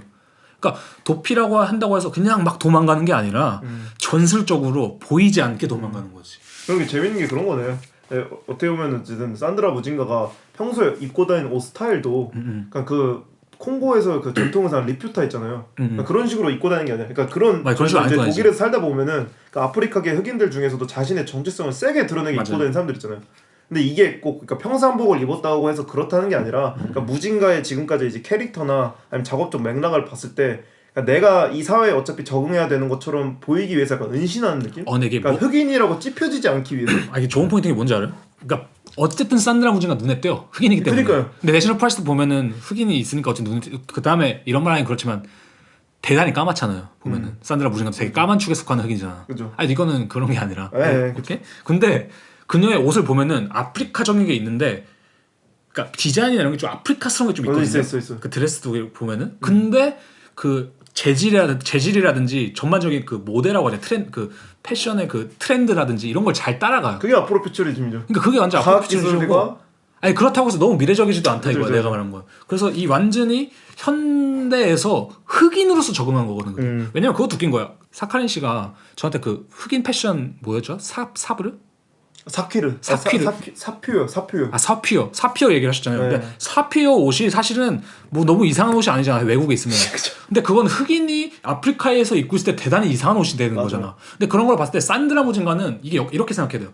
내가 여기서 유럽에서 흑인으로서 백인같이 입고 다니는 게 오히려 더 눈에 띌 수 있다는 걸 아는 거야. 그냥 그렇기 때문에 약간의 그 흑인스러움이 들어가야 더 자연스럽다는 거지. 그쵸. 그 멱살이 내가 가시적으로 나옴으로써 비가시적이 되는. 그렇죠. 그런 부분 되게 역설적이긴 하네 확실히. 역설적이죠. 아무튼 뭐 그런 이게 약간 뭐 이해를 하실 수 있을지 모르겠는데 전 좀 그렇게 생각합니다. 맞아요. 그러니까 이 역설이 좀 있는 것 같아요, 확실히. 그래서 그녀가 좀 하고자 하는 미학이나 내용이죠. 그녀가 하고자 하는 내용이 이런 보호, 적응, 뭐 은신, 가시성과 비가시성 뭐 이런 것의 경계를 좀 두 가지를 다 가져가려는 하는 양가성을 가지고 있다. 맞아요. 요새 보면은 이제 산드라 무진가의 최근 작업들 있잖아요. 그러니까 이번에 함부르크 만화부에서 하는 것도 보면은 그러니까 재밌는 게 그거 같아요. 과거에는 자기나 아니면 자기 퍼포머들이 그것들을 이렇게 입고 다녔잖아요. 그죠. 근데 이제는 아예 그걸 관련해서 어떤 생물체를 만들어 버린단 말이에요. 맞아. 근데 그 생물체에 대해서 자기는 이렇게 고스트라는 표현을 하더라고. 근데 이제 고스트라는 걸 생각해 봤을 때 그러니까 유령은 저희가 사진을 찍거나 어쨌든 관찰을 하려고 하면 보여요. 영매가 있으면 보이잖아요. 근데 그게 보이는 대상이지만 동시에 안 보이는 대상이잖아요. 그죠. 그리고 그게 앞으로 퓨처리즘이라도 맞닿는 게 시간을 관통하는 거거든요. 그러니까 저희가 예전에 그 누구죠? 키노이 형 얘기할 때 사변 이제 너무 호세 무뇨즈의 호세 글쓰기 있었잖아요. 그러니까 과거를 바꿀 수 있는 글쓰기가 그 뭐라 하죠? 과거를 재상상? 재생산해야 미래도 바뀐다고 하잖아요. 미래를 재상상해야 된다. 막걸리 씨가 그 얘기를 하더라고요. 그러니까 과거의 미래는 현재다. 그죠. 그죠. 그 얘기를 생각을 해봤을 때 이 고스트라는 존재가 뭐 예를 들면 지방령이라든가 아니면 어디 특정 공간에 있는 고스트는 시간을 꿰뚫는 존재거든요. 그죠. 얘는 과거에도 있었지만 지금도 있었던 것. 그러니까 이런 텍스트적인 그러니까 텍스처의 그 개념과 은신의 개념과 그리고 이런 시간을 꿰뚫는 그러니까 시간을 사변적으로 다시 써서 바꾸고 싶어하는 마음이 현재의 그 스컬프처를 만든 게 아닐까. 그런 것 같아요. 제가 볼 때도. 그러니까 어떤 기뜸 굳이 말하자면 무조 기뜸. 기뜸이 좀. 그러니까 과거 그러니까 퍼포머한테 그거를 쓰면은 그 너무 현재적인 단위에서. 그렇기 때문에 그러니까 뭔가 좀 신비스러운 그러니까 SF적인 요소를 강하게 들어간 게. 그거 맞아. 이 그 말씀하신 그 조각이라고 해야 될까? 이제 그 인스톨레이션 하면서 확실히 작업이 신비로워졌고 맞아. 맥락이 더 잡힌 것 같아요. 맞아. 그러니까 지금 한 단계 업그레이드했다고 보는 게 과거의 그 영상 작업은 아직까지 연구한 작업이었잖아요. 그리고 그 대부분 그 프로젝트 앞에다가 그 이렇게 MDF 같은 거 있잖아요. 투명 PVC 같은 거 이렇게 막을 씌우잖아요. 그죠. 근데 저는 사실 이걸 약간 뭐라죠? 데코레이션의 느낌이었거든요. 그죠. 그냥 하는 느낌이었다면 이번에 이제 텍스처로 한 작업들이나 스컬프처 만든 작업들은 확실히 거기서 맥락이 한 단계 발전한 느낌이 드는 거죠. 그러니까 이거를 이해하면 되는데 이게 그 작업이 왜 더 좋냐라고 했을 때 그렇게 말할 수 있을 것 같아. 얘가 말하고자 하는 게 어떤 그 유형적인 것 한마디로 형상이 있는 것을 통해서 무형으로 들어가는 걸 원하는 거잖아. 맞아요. 뭐 말이야. 그런 의미에서 제가 볼 때도 그 지방령이라고 썼던 게 뭐 예를 들면 이 컵에는 우리 조상님이 깃들어있다 맞아. 라고 했을 때 두 가지 맥락이 성취되거든요. 이 컵이라는 유형적인 것과 무형적인 맥락. 그죠. 근데 산드라 무진가의 작업 정말 그렇잖아. 내가 패션이라거나 나를 드러내는 적응되고 변형된 나의 패션을 드러내야 내가 무형적인 맞아. 어떤 보호를 받을 수 있다. 맞아. 야행성으로 들어갈 수 있다. 어둠으로 들어갈 수 있다. 뭐 이런 맥락인 건데 그 역사를 이해하는 거에 있어서 이 그 그녀의 스컬프처가 사실은 그걸 잘 지탱해 준 것 같아. 뭐냐면은 이 유형적인 스컬프처, 그러니까 스컬프처라는 거는 되게 그러니까 조각이죠. 조각 굳이 말하자면 설치물이라든가 설치물이란 건 대단히 이 물질성이 두드러지는 맞아. 건데 그것을 통해서 그녀가 말한 것 무형적인 게 성취되는 느낌이 있기 때문에 그 전반적인 분위기 있고 맞아. 그래서 이게 작업적인 형식이 훨씬 잘 맞기 때문에 그러니까 과거의 그 영상 작업은 분위기를 형성하지 못했는데 맞아. 분위기가 이 작업들은 분위기를 형성하는 거 맞아. 과거의 그 영상 작업들은 유형적인데 무형적인 것으로 가지 못했어요. 제가 볼 때는. 맞아. 그걸 굳이 말하자면은 표현한 거지. 맞아. 근데 이것은 예술적인 맥락에 성취했다. 맞아. 뭐 이제 존재론적 차원에 있는 뭐 실제로 이제 성취를 한 편이다. 뭐 그렇게 좀 바라봐서 더 좋은 작업인 것 같아요. 네. 아무튼 뭐 그래가지고 좀 정리를 하자면은 네. 그래서 다면의 정체성에 대해서 좀 정리를 하자면은 확실히 현대에는 많은 갈등들이 있고 이 글로벌라이제이션이나 뭐 이 세계화 뭐 이런 걸로 불리는 범국가적 트렌드가 되게 중요한데 아직까지도 이 지난 시대 흑백 뭐 남녀노소 이런 거에 빠지면 안 된다. 그죠. 근데 이것들은 제 생각 이건 계속 남아 있을 거예요. 그러니까 새로운 무언가가 나온다고 해도 절대 이거는 끝이 없다 생각해요. 왜냐면 인간이 태어나서 이브가 선악과를 한 입 깨문 순간 시작이에요. 그죠. 그러니까 그 성경에 그걸로 해서 보면은 저는 예를 들자면은 이런 맥락이 우리나라에서도 그렇지만 전 세계적으로 그렇지. 돈룩법 있잖아요. 영화 요번 이런 거. 그것도 사실 이걸 되게 깨뚫는 거거든요. 이 아직까지도 이 단일 정체성을 우리를 세상을 그 재단하는 프레임화시키는. 맞아. 그러니까 예를 들면 고부 갈등이 있다고 쳐보면은 고부 갈등이 있을 때 그러면 과연 이게 누구의 잘못인가 생각했을 때 이거를 남성 여성의 맥락으로 봐야 될 것인가, 뭐 유교의 맥락으로 봐야 될 것인가, 뭐 아니면 그냥 빈부의 맥락으로 봐야 될 것인가. 이걸 봤을 때 너무나 다면적인 측면이 존재하는데 맞아. 이런 거에 있어서 이거를 그냥 하나의 프레임식으로 하면 너무 혐오적인 게 돼버리니까. 그죠. 산드라 무진가는 이런 거를 다양하게 보자. 잘 다양하게 보는 것 같아요. 맞아. 그래서 이 작업을 했었는데 또 이런 작업을 하는데 그럴 수 있잖아. 왜 군대 왜 55호 받아야 돼? 우리가 왜 적응을 해야 돼? 우리가 왜 숨어야 돼? 우리가 뭐 현대 사회에서 이렇게 눈치를 봐야 돼? 뭐 이런 식으로 말할 수 있잖아. 네. 근데 그거를 이제 뒷받침하는 이론이 있어요. 그러니까 이걸 굳이 말하면 이제 감시와 검열이라고 할 수 있을 것 같은데 요즘 같은 때 또 어울리는 주제죠. 그래서 저는 음모론을 또 나름 좋아하기 때문에 뭐 이런 감시와 검열 뭐 이런 걸 좋아하는 거죠. 근데 그러니까 예를 들면 그런 거예요. 뭐 산드라 무진가가 흑인이고 뭐 여성이고 이런 걸 다 떠나 뭐 노르웨이 살고 이런 걸 다 떠나서 산드라 무진가의 작업이 파워풀할 수 있는 이유는 이게 단순히 흑인의 얘기만은 아니거든. 더 이상. 그러니까 예를 들면은 우리도 모르는 사이에 이미 우리의 정체성을 개조하고 나름의 변형을 시키고 그러니까 산드라가 패션을 다룬 것처럼 우리를 보호하기 위해서 우리의 정체성을 변형하고 우리의 신체성을 변형하는 시대에 살고 있는 건데 예를 들면 뭐 예전처럼 진짜 빡센 신문제도 뭐 4시가 하면은 뭐 거세를 해야 되고 그렇죠. 뭐 이런 식의 그 빡센 신문제도 없이도 우리는 현대는 되게 스스로에 맞게 변형되게 살고 있는데 이미 과거처럼 무슨 그거 뭐죠? 그러니까 약간 노비나 상인 출신이 양반되기 위해 그 이름 사는 거 있잖아요. 그죠. 그런 것도 없고 이제 감시와 우리가 말하는 감시와 검열이 더 이상 무슨 뭐 CCTV다, 뭐 정부 1984의 감시가 아니라 뭐 정부가 대놓고 감시한다 이런 맥락이 아니라 되게 SNS, 뭐 유튜브, 뭐 대학 이런 것들 통해서 이미 너무 많은 감시와 검열이 존재하고 있기 때문에 우리가 그렇게 사는 것이다 이런 맥락인 것 같아요. 제가 볼 때도. 그래서 이런 맥락을 다룬 좀 2명의 학자를 제가 좀 얘기하고 싶은데 첫 번째가 이제 프레드 모튼이거든요. 프레드 모튼이 저희가 모노폴 매거진 저번에 그죠. 탑백 했을 때 언급했던 이제 흑인 이론가인데 이제 프레드 모튼이랑 스테파노 한이라는 이제 학자가 2013년에 인터넷에서 공짜로 이제 배포한 책이 있어요. 네. 그러니까 PDF 파일이죠. 제목이 이제 Under Commons, Fugitive Planning and Black Study. 한마디로 말하자면 이제 Under Commons, 그다음에 이제 뭐 도피 계획, 도주 계획, 그리고 뭐 흑인 공부, 흑인 담론 뭐 이런 건데 이 Under Commons가 뭐냐면은 그런 거예요. 더 커먼스란 단어는 원래 영국 정치 역사에서 정치적 질서를 형성하는 것으로 간주되는 귀족 출신이 아닌 사람들을 의미한다고 하죠. 그러니까 커먼 자체가 공통의 이런 서민이죠. 굳이 말하면 평민. 귀족이 아닌 평민. 그러니까 이게 없는 단어라고 하더라고요. 그러니까 언더 커먼스는 굳이 말하자면은 프레드 모튼이 사용한 거는 아마도 그 서민들의 더 밑에 존재하는 계층을 뜻한다. 그러니까 되게 소외 계층이죠. 소외 계층 굳이 말하면 그렇죠. 그래서 이 사람이 예를 든 게 뭐 작곡 교사, 뭐 멘토가 없는 대학원생, 마르크스주의 겸임 엽사가 뭐 퀴어 경영 교수, 주립대학 민족연구부서, 폐쇄된 영화 프로그램, 비자가 만료된 예멘 학생 신문 편집자, 뭐 흑인 역사 대학 사회학자, 뭐 페미니스트 엔지니어, 뭐 이런 식으로 구성된 뭐 마룬 젓갈색의 커뮤니티라고 표현을 하는데 뭐 얘가 말하고자 하는 건 그거예요. 여기서 편협한 시선에 대한 비판인 거죠. 우리가 뭐 너네가 커먼스라고 생각하는 무엇이 있겠지만 거기에 또 밑에 있는 맞아. 그런 집단들이 있고 맞아. 우리가 가지고 있는 그 정체성에 대한 이론 뭐 혹은 역사관이 대단히 편협하다. 그래서 실질적으로 이 책도 뭐 이런 식으로 시작을 하다가 결론적으로 나온 얘기는 그거거든요. 되게 그 기관과 사회에 대한 맹렬한 비판을 하는데 가장 맹렬히 다뤄진 부분이 대학이거든요. 대학. 그래서 대학에 대해서 얘기를 할 때 이런 말이에요. 그들은 대학이 자본의 목적과 국가의 목적을 봉사하도록 구조화되고 자금이 지원된다고 강조한다. 그래서 현대 대학교들은 학생들을 전문화한다. 우선 저가 또 재밌다고 느꼈던 건 이 부채거든요. 부채. 이제 부채 대학이 이게 학비가 많이 드니까 미국 같은 데는 특히 그쵸.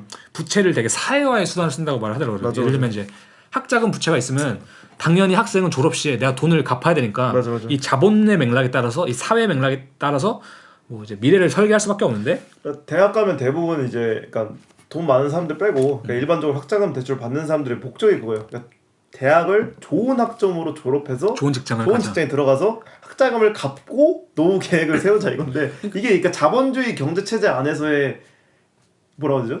정석적인 방향이거든요. 악순환이면 또 악순환일 수도 있고. 그러니까 이게 약간 그런 거예요. 뭐 예를 들면 그런 거 있잖아요. 뭐 두산 그 분의 아들 중 한 분이 광고 회사를 하시는 분 있잖아요. 박서원. 근데 그런 사람들 보면 막 그런 일화들 있잖아. 이 사람은 이걸 공부하다 그냥 때려치고 회사를 차려서 성공. 역시 사람은 도전을 해야 돼. 근데 이게 이 사람의 말에 있으면은 일반인들은 할 수가 없는 거야. 그죠? 그냥 부채가 있으니까. 맞아. 이 사람은 부채가 없으니까 뭐 망하든 말든 또 그런 리스크도 없는 거고 사실은. 그러니까 그 SVA 그냥 다니다가 그냥 뭐 하고 뭐 그렇게 자기 원하는 거 하고 뭐 그러다 또 아닌 것 같은 거 갑자기 뭐 패션 뭐 하고 또 아니면 뭐 하고 이런 게 있는 건데 그런 식으로 봤을 때 우리는 대학이라는 단위에서도 이런 식의 사회적인 압박을 뭐 받고 있는 거죠. 그래서 예를 들자면 대학은 감옥과 반대 있는 것이 아니다.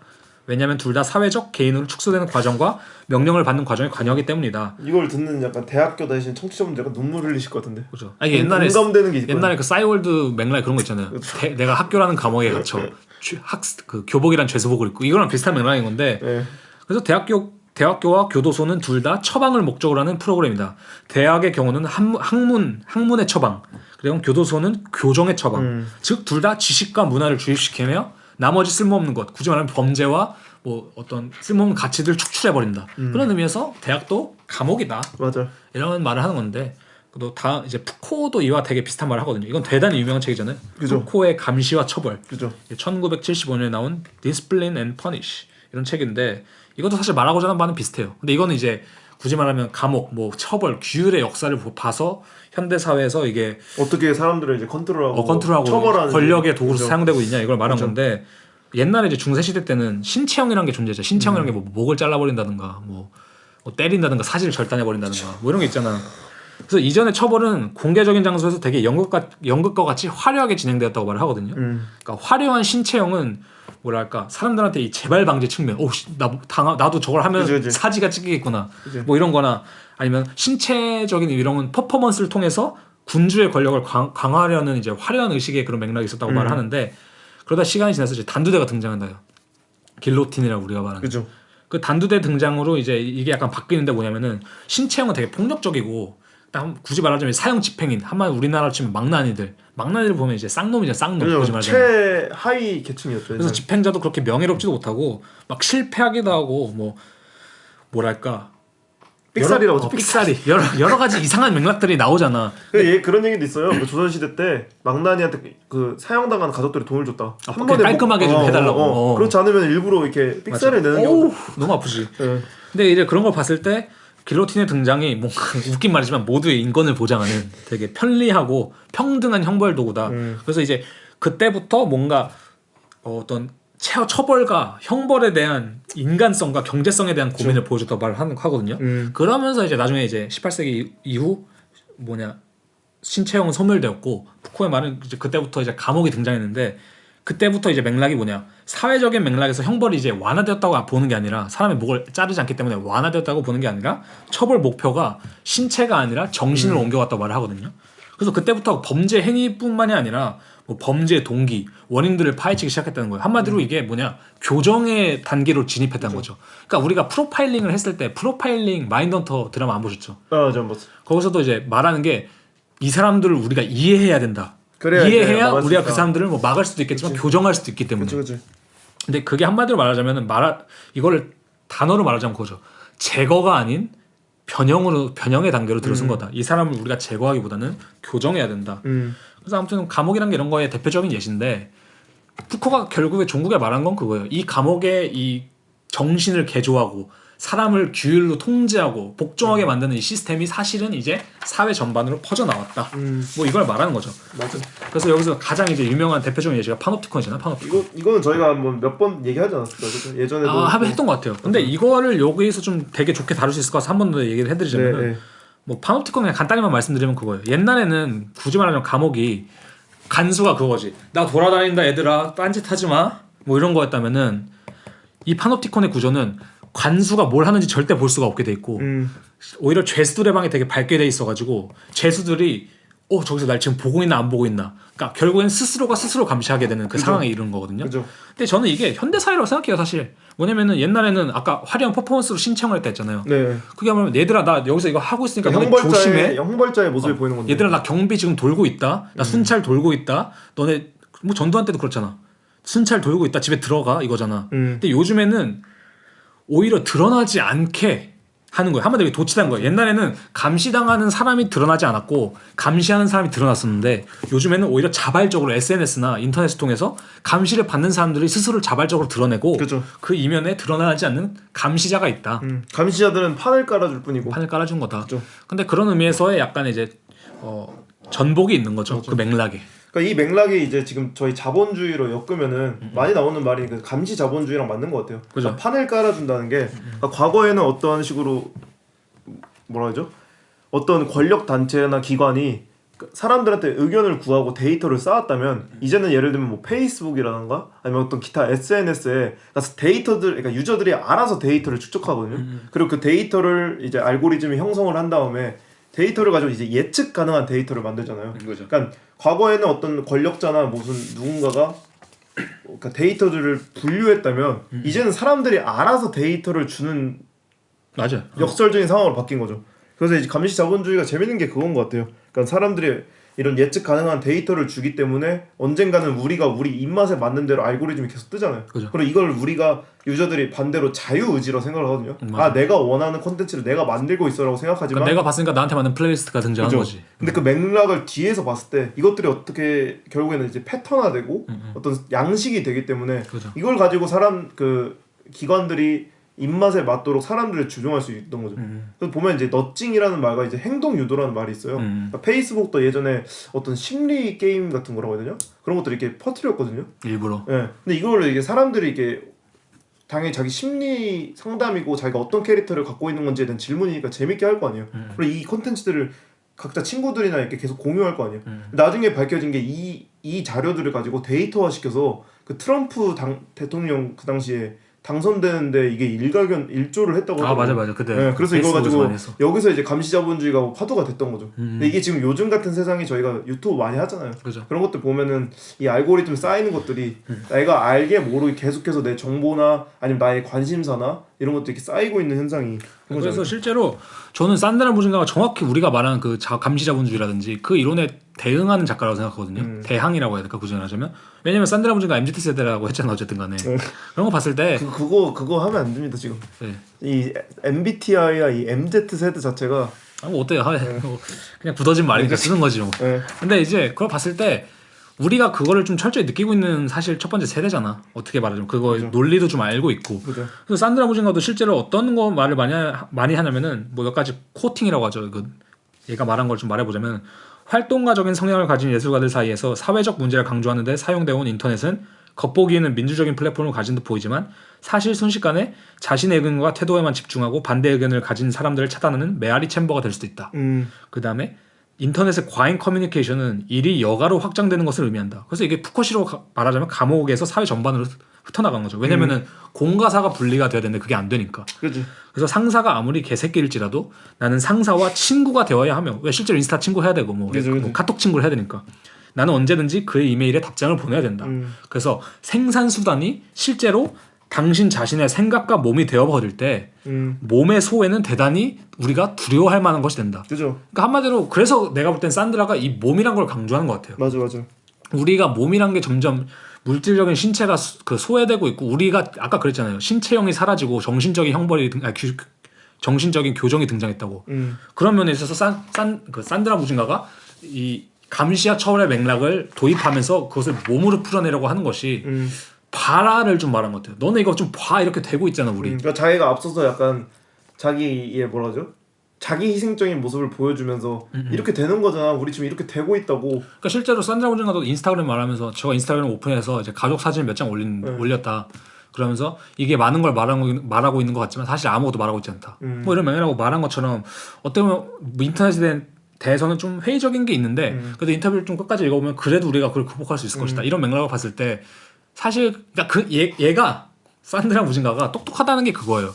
흑인이랑 이 아프로 퓨처리즘이든 뭐 이런 미학들과 이 감시와 처벌이라는 이 맥락이랑 이런 거를 잘 섞어가지고 디지털과 잘 섞어가지고 되게 어쨌든 검증 불가능하지만 흥미롭고 타당한 이론을 만들어낸다. 재밌는 게 그거예요. 그러니까 산드라 무진가가 종종 언급했던 게 그런 거거든요. 그러니까 백인 위주의 이미지 기술 개발이라든지 왜냐면 그런 것들 있잖아요. 어쨌든 기관이나 인터넷에 데이터가 쌓인다는 게 그러니까 인터넷 보급률이 높은 나라부터 데이터가 쌓이거든요. 그러니까 그런 나라에 있는 비유색 인종이죠. 백인들이라든지 아니면 상대적으로 아시아인들도 그렇고 그러니까 데이터가 많이 쌓인대요 실제로. 그렇기 때문에 상대적으로 아직은 흑인이 데이터가 부족한 상황에서 그러니까 앞으로 퓨처링적으로 보면 이 오히려 깨끗한 그렇기 때문에 오히려 전복 가능성이 있는 거예요. 우리는 너네한테 알려지지 않을 은신된 우리만의 정보가 있어. 근데 이게 너네들을 테러할 수 있는 혹은 이게 기존의 권력을 전복시킬 수 있는 대항마인가라고도 볼 수 있는 거죠. 그런 맥락이라면 전 글렀습니다.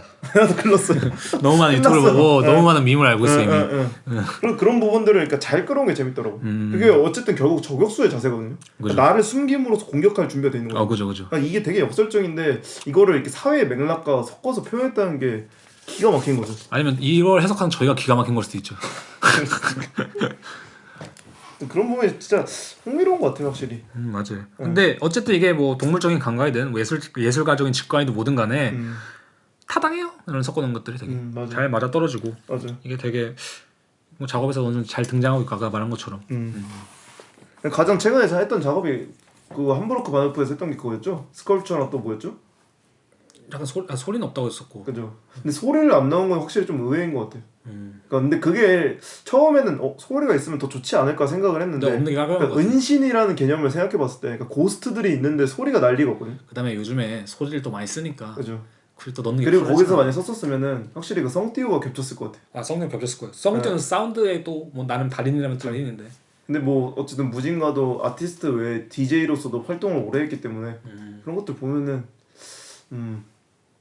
요새 작가들이 확실히 그러니까 사운드와 그리고 또 스컬프처나 인스톨레이션이 항상 합쳐져 있는 경우가 많은데 맞아요. 거기서 만약 안 썼다면 그래서 저는 사실 이거 조사 좀 재밌게 했던 게 저 흑인 역사라든지 흑인 문화 이런 걸 찾아볼 일이 사실 없잖아요. 그죠.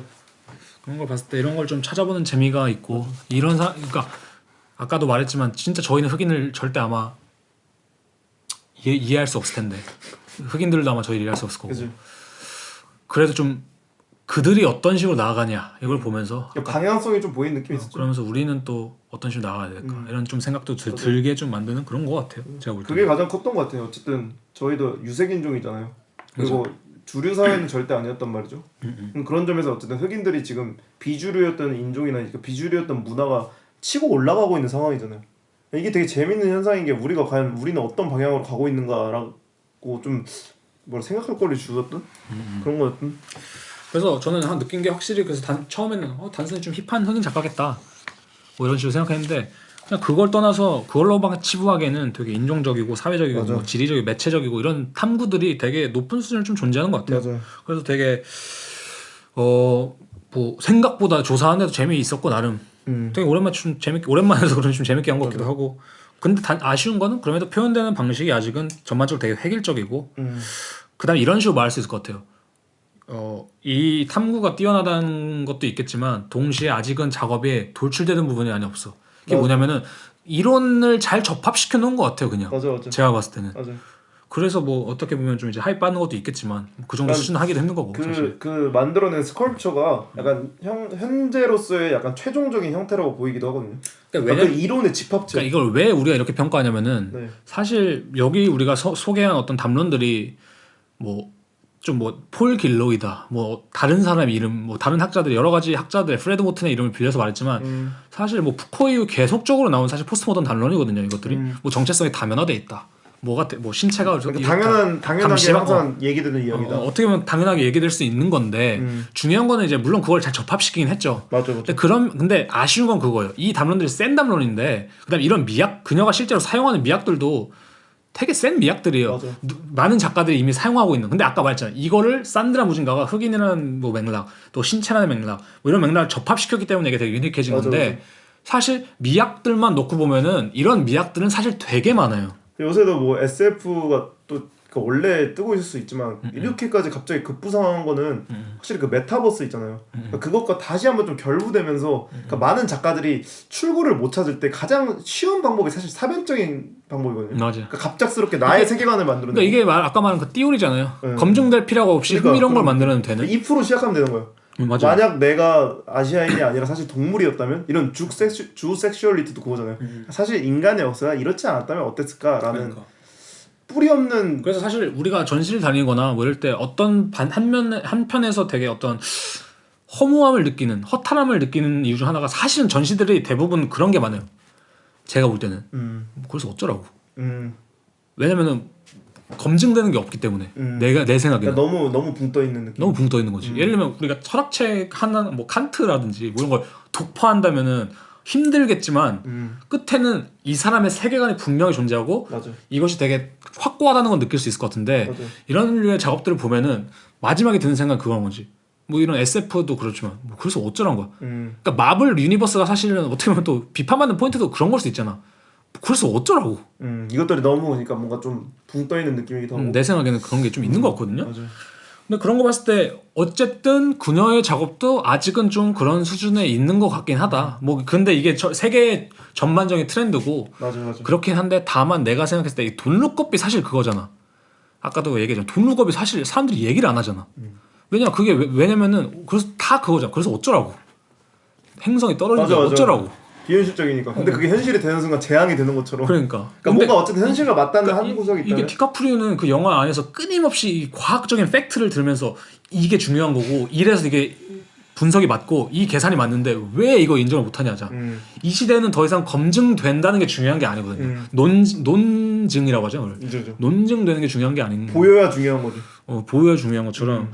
그래서 요새 작업이 저희가 막 그런 거 얘기했잖아요. 그러니까 요새 뭐 그러니까 SF적인 뭔가 신화 속의 생물이라든지 아니면 어떤 특정한 괴상한 크리처들을 많이 끌고 오잖아요. 근데 이런 것들이 그건 것 같아요. 그러니까 나는 논증할 생각은 없고 그냥 보여주겠다. 그냥 이거 봐라. 이게 내가 지금 하고 있는 생각이다라는 느낌? 근데 저는 다만 그거예요. 이거 그러니까 무증가를 비판하고 싶은 부분은 우리가 과연 새로운 것들이라고 부를 수 있는 미학들을 모아놓는다고 해서 과연 그게 새로운 것일까? 그러니까 앞으로 퓨처리즘에 대한 근본적인 비판이 될 수 있을 것 같은데 과연 백인이 만들어낸 어느 정도의 세계관을 흑인의 다른 방식으로 대입시킨다고 해서 이미 새롭지 않은 건데 어떻게 보면 그것이 좀 새로운 맥락, 새로운 주인공을 만난다고 해서 과연 정말 그것이 새로운 것이라고 할 수 있을까? 라는 것이죠 사실은. 그러니까 그런 점에서 과도기인 건 맞는 것 같아요. 그러니까 그거 뭐라고 하죠? 그 셀프 리프레젠테이션이라고 하잖아요. 그러니까 내가 원하는 나의 대상이나 우리의 역사가 그렇게 되기를 원하니까 일단 그걸 재현하기 위해서 기존의 백인들이 위주였던 주인공들을 대체하는 거예요. 그리고 나서 아마 뭔가를 시작하려고 하는 느낌인 것 같기도 해요. 그러니까 과도기라는 게 그거잖아요. 바로 어떤 큰 전복이나 어떤 힘이 일어나는 게 아니라 일단 힘을 쌓고 있다. 힘을 바꿀 수 있는 거죠. 그러니까 하나하나 일단 바꿔보고 그 다음에 우리가 내가 흑인은 아니지만 흑인인 주인공이 된 백인 작품을 봤을 때 어떤 걸 느낄까 그죠. 라는 걸로 약간 시작을 한 약간 탐구? 근데 그 힘이 워낙 빠르고 속도가 빨라서 아마 이게 한 5년에서 10년 지나고 났을 때 또 양상이 어떻게 될지 궁금한 거 있죠. 그래서 이거는 정말 이제 산드라 무지랑 완전히 대치되는 맥락이긴 한데 백인 남성 작가, 그다음 백인 역사 철학가인, 역사 있는 백인의 철학가인 베이컨과 들레즈 예시를 들자면은 저는 예술의 좀 그래도 좋은 형태는 그러니까 그렇게 생각해요. 그러니까 예술이 철학을 구현해주는 장치로 기능하는 게 아니라 예술이 철학보다 나아가 있을 때 더 좋은 구도일 수 있지 않을까? 그러니까 예술가로서는 맞아. 예를 들자면 맞아요. 근데 확실히 요새 많은 작업들이 이론에 봉사하는 작업이 된 거죠. 그러니까 제가 볼 때도 이론을 그래요. 완벽하게 구현해줘야 논리적으로 맞고 뭔가 그러니까 큐레이터나 평론가도 할 이야기를 깔끔하게 쓸 수 있는 느낌? 제 생각에는 그것도 있는 것 같아요. 저는 크리스토퍼 놀란의 영화에 그렇게 많은 각주가 달리고 해설 영상이 나오는 이유가 베이컨이랑 비슷하다고 생각하는데 물론 크리스토퍼 놀란도 대단히 논리적으로 작업을 하는데 놀란은 영화라는 매체 안에서 단순히 그 이론을 뛰어넘는 어떤 미학을 보여준다 생각하거든요. 제 생각에는 단순히 이게 구현의 맥락에는 머물지 않고 구현의 맥락에만 머무는 작업은 많죠. 근데 그걸 뛰어넘어서 영화적인 매체 안에서 어떤 돌출됨이 있다고 생각해요. 크리스토퍼 놀란은. 그러니까 제가 말하는 게 무조건 SF를 공부하지 말라, 뭐 단문을 공부하지 말라가 아니라 그런 맥락이 좀 있는 것 같은데 좋은 작업들은 그래서 보면은 저희도 막 요번에 안네이머프도 보고 나서 막 너무 막 하고 싶은 말이 많았잖아. 예를 들자면 한 편을 하기도 했고. 그죠. 그래서 그런 것처럼 그런 이야기가 많이 나올 수 있는 작업이 되게 좋을 것 같은데. 맞아. 뭐 무진가의 작업은 사실 우리가 이거 팟캐스트를 하니까 연구한 거지. 저도 개인적으로 봤을 때 그렇게 막 뭐 연구하고 싶다 뭐 이런 느낌까지는 아니었던 거예요. 그러니까 연구를 하는 작업 좋은 거 탄 건 아니지만. 그러니까 궁금한 점이라기보다 그냥 그러니까 정리를 해봤지만 뭐 이론적으로 깔끔하게 맞아떨어져서 끝나는 느낌? 맞아. 그러니까 심지어 그 가장 최근에 한 고스트 작업마저도 이론적으로 되게 깔끔한 느낌 있잖아요. 그래서 이 말이 제일 맞는 것 같아요. 확실히 택티컬한 작가다. 그러니까 나쁜 의미에서 뭐 기회주의자다 이런 말이 아니라 정말 대단히 전략적이고 전술적이다. 근데 사실 그게 앞으로 퓨처리즘을 이끌어가는 힘인 것 같긴 해요. 이 전술성이. 왜냐면 아까도 프레드 모튼의 글을 봤을 때 퓨지티브 이런 말이 많이 나오잖아요. 그래서 어떤 퓨지티브 어떤 전술적인 도피 아니면 전술적으로 어떤 걸 하는 것 그래서 그런 것들이 되게 많이 이제 영향이 좀 있는 것 같고 맞아. 제가 생각했을 때는. 그래서 산드라 무진가를 봤을 때 아까 처음에 말했던 것처럼 이제부터가 되게 중요할 것 같아요. 맞아. 이제 이제부터 진짜 자신의 매력이 등장할 수 있을 것 같아요. 제가 볼 땐. 지금까지는 어쨌든 약간 이론들, 그러니까 자기의 토대들을 모아놓은 작업들이었다면 이 다음부터는 이 토대를 살짝 벗어난 좀 더 개인적인 게 나왔으면 좋겠어요. 맞아요. 그러니까 산드라 무진가가 개인적으로 좀 안타까운 게 자기가 이런 작업을 하기 때문에 흑인의 대변인이 된 느낌도 있어요. 맞아요. 뭔지 알아요? 그런 게 좀 너무 있어. 상징적인 인물이 되어가는 느낌이라서 자칫하면 뭐라 하죠? 자기도 이런 작업들을 하는 작가들이 약간 중후반 지나서 보면 지치면은 갑자기 이상한 작업 나오거든요. 맞아요. 그러니까 아예 이상한 작업을 해야 할 거면 미리 지금 준비를 하고 차라리 너무 상징적인 대변인으로 안 갔으면 하는 게 있는 거죠. 저희 개인 바람은. 맞아요. 그러니까 차라리 그래서 초창기 작업에서의 뭔가 그 콩고 찾아가는 거 그게 굉장히 전 그 고릴라 찾아가는 거 있잖아요. 그게 되게 좋은 무언가를 일으킬 수 있다고 생각을 하거든요. 그러니까 이론적으로 단순히 빼더라도 그죠. 그 영상 자체가 되게 미스터리하잖아요. 맞아요. 그런 부분들을 좀 잘 이끌면 좋지 않을까. 제 생각에는 이제 우리가 아시아인으로서 또 생각해 볼 수 있는 문제는 그거 같아요. 이 흑인이 요즘에 흑인 블랙 스터디라고 해서 이제 이런 담론들도 많고 운동이 많은데 난 그건 좀 아쉬운 것 같아요. 우리가 한류라고 말하긴 하지만 뭐 먹방도 사실 움직일 수 있죠, 세계적인. 근데 그래서 아시아인으로서 아니면 한국인으로서 첫 번째로 약간 이제 뭐 약간 더듬이 뭔가 학습지라고 생각한다면 이런 질문을 할 수 있을까 처음에. 나의 정체성은 진짜 뭘까? 근데 이게 단순히 나는 어디서 태어났고 나는 뭘 좋아하고 이 맥락이 아니라 이것을 어떻게 내가 새롭게 해석할 수 있을까? 예를 들면 이거를 아까 말한 폴 길로이처럼 대서양에는 초국가적인 단위로 볼 수도 있겠지만 아니면은 정말 뭐 아까 뭐 산드라 무진가 작업에는 그 글로뷸이라고 해서 이제 소구체라는 거 있거든요. 그 소구체는 뭐 혈관 안에 이제 돌아다니는 그것도 소구체라고 표현을 하는데 그 우주의 단위에서 일어나는 거대한 폭발이나 뭐 이런 걸 야기하는 것도 소구체다. 그래서 소구체는 우리가 눈에 안 보일 만큼 작기도 하지만 눈에 너무 커서 안 보일 만큼 크기도 하다. 근데 그런 맥락에서 되게 다양하게 나의 정체성에 대한 탐구가 일어날 수 있잖아. 그죠. 그러니까 물론 우리가 막 너 작업에 너의 정체성을 담아 이건 너무 뻔한 얘기일 수 있지만 진짜 이 시대에 내가 한국인으로서 아니면 한국인이 아니지만 이미 그것조차 틀릴 수 있겠지만 나는 무슨 정체성을 가지고 있는가 이것도 되게 작업적으로 중요한 질문일 것 같고 그런 게 이제 혼란스러워서 많이 나오는 게 그건 같아요. 확실히 MBTI도 그렇고 그래서 MZ라고 쉽게 이름 붙이는 것도 그냥 약간 기업 쪽이나 큰 권력자의 입장에서는 그냥 이걸로 퉁쳐 그죠. 이런 느낌. 실제로 그 기업에서 많이 그걸 한다면서요? 마케팅으로도 쓰고. 왜냐면 기업에서는 사람 판별하기 그래도 좀 편하니까. 데이터 쌓기 편하잖아. 그러니까 이 5천만 인구를 16가지로 나눈다는 건 얼마나 편한 일이에요. 그리고 또 하나의 질문 아까 말했던 것처럼 우리가 과거가 이렇게 이렇게 빵빵한 국가인데 우리가 미래적인 걸 상상할 수 있는 방법이 또 있을까? 아니면 우리만의 방향으로 갈 수 있을까? 재밌는 건 그건 같아요. 아직 우리의 과거가 빵빵하긴 한데 이 빵빵한 게 아직 빵빵 터지지 못했어. 그러니까 이게 어쨌든 역사적으로 뭔가 리메이크된 작업들도 있고 그러니까 미술적으로 끌어온 사람들 있잖아요. 근데 이게 어떻게 하면 세계화될 수 있을까? 그러니까 이거라니까 이게 우리나라는 앞으로 퓨처리즘에 안 먹히는 게 뭐냐면 우리나라 사극을 미래적으로 만드는 것만큼 개신망작들이 없어요 보면. 그러니까 그건 너무 단순한 거지 진짜. 근데 그게 사실 앞으로 퓨처리즘 어떻게 보면. 맞는. 근데 우리나라는 그게 안 통한다는 거야 내가 말하는 건. 왜냐면 사극이 너무 단단하게 있으니까. 그러니까 단단하게 있으니까. 기존 사극이. 아무튼 그런 걸 봤을 때 우리나라의 미래적인 형식은 분명 좀 다른 형식일 것이다. 내가 말한 건. 그때 오페 씨가 얘기했던 거 있잖아요. 오징어 게임. 그러니까 뭔가 이런 게 뜬 이유를 좀 생각해보면 뭔가 나올 수도 있지 않을까. 오징어 게임도 한국적인 미래가 좀 있다고 생각은 해요. 어느 정도. 그 안에 약간의. 그런 건 아니면 이게 한국 영화나 어쨌든 뭔가 한국 컨텐츠들 중에 좀 성공한 사례들을 지켜보면 역설적으로 역추적할 수 있지 않을까. 그죠. 역추적도 할 수 있고. 그 다음에 마지막 질문은 정말 이 감시와 처벌 세계에서 우리는 어떤 식으로 살아가는가. 그 산드라 무진가가 4인 대담을 한 게 있어요. 흑인 작가들. 근데 거기서 이제 그 제목이 블랙아웃. 그래가지고 인비저블 히스토리거든요. 근데 거기서 딱 그런 얘기를 하더라고요. forgotten, 그러니까 잊혀지는 것이야말로 이 감시 자본주의 사회에서 가장 크게 대항할 수 있는 힘이다. 아 맞아요. 근데 이게 어떻게 보면 인터넷을 단순히 끊으라라는 얘기가 되는 건지 아니면 이걸 어떻게 개인이 저항할 수 있을까? 조로식으로 말하면 그냥 죽어버리라는 애. 그죠. 잊혀질 때 죽는 거니까. 그러니까 요새만큼 확실히 그 고립되기 어려운 사회죠. 그럴 때 어떻게 하면 잊혀지고 고립되고, 그러니까 그러니까 지금도 음지에서 수많은 작업하는 사람들 있잖아요. 그렇죠. 개인 작업. 그러니까 그 사람들이 어떻게 보면 근데 나중에 이거는 그 맥락을 구분해야 되는 게 뭔지 알아요?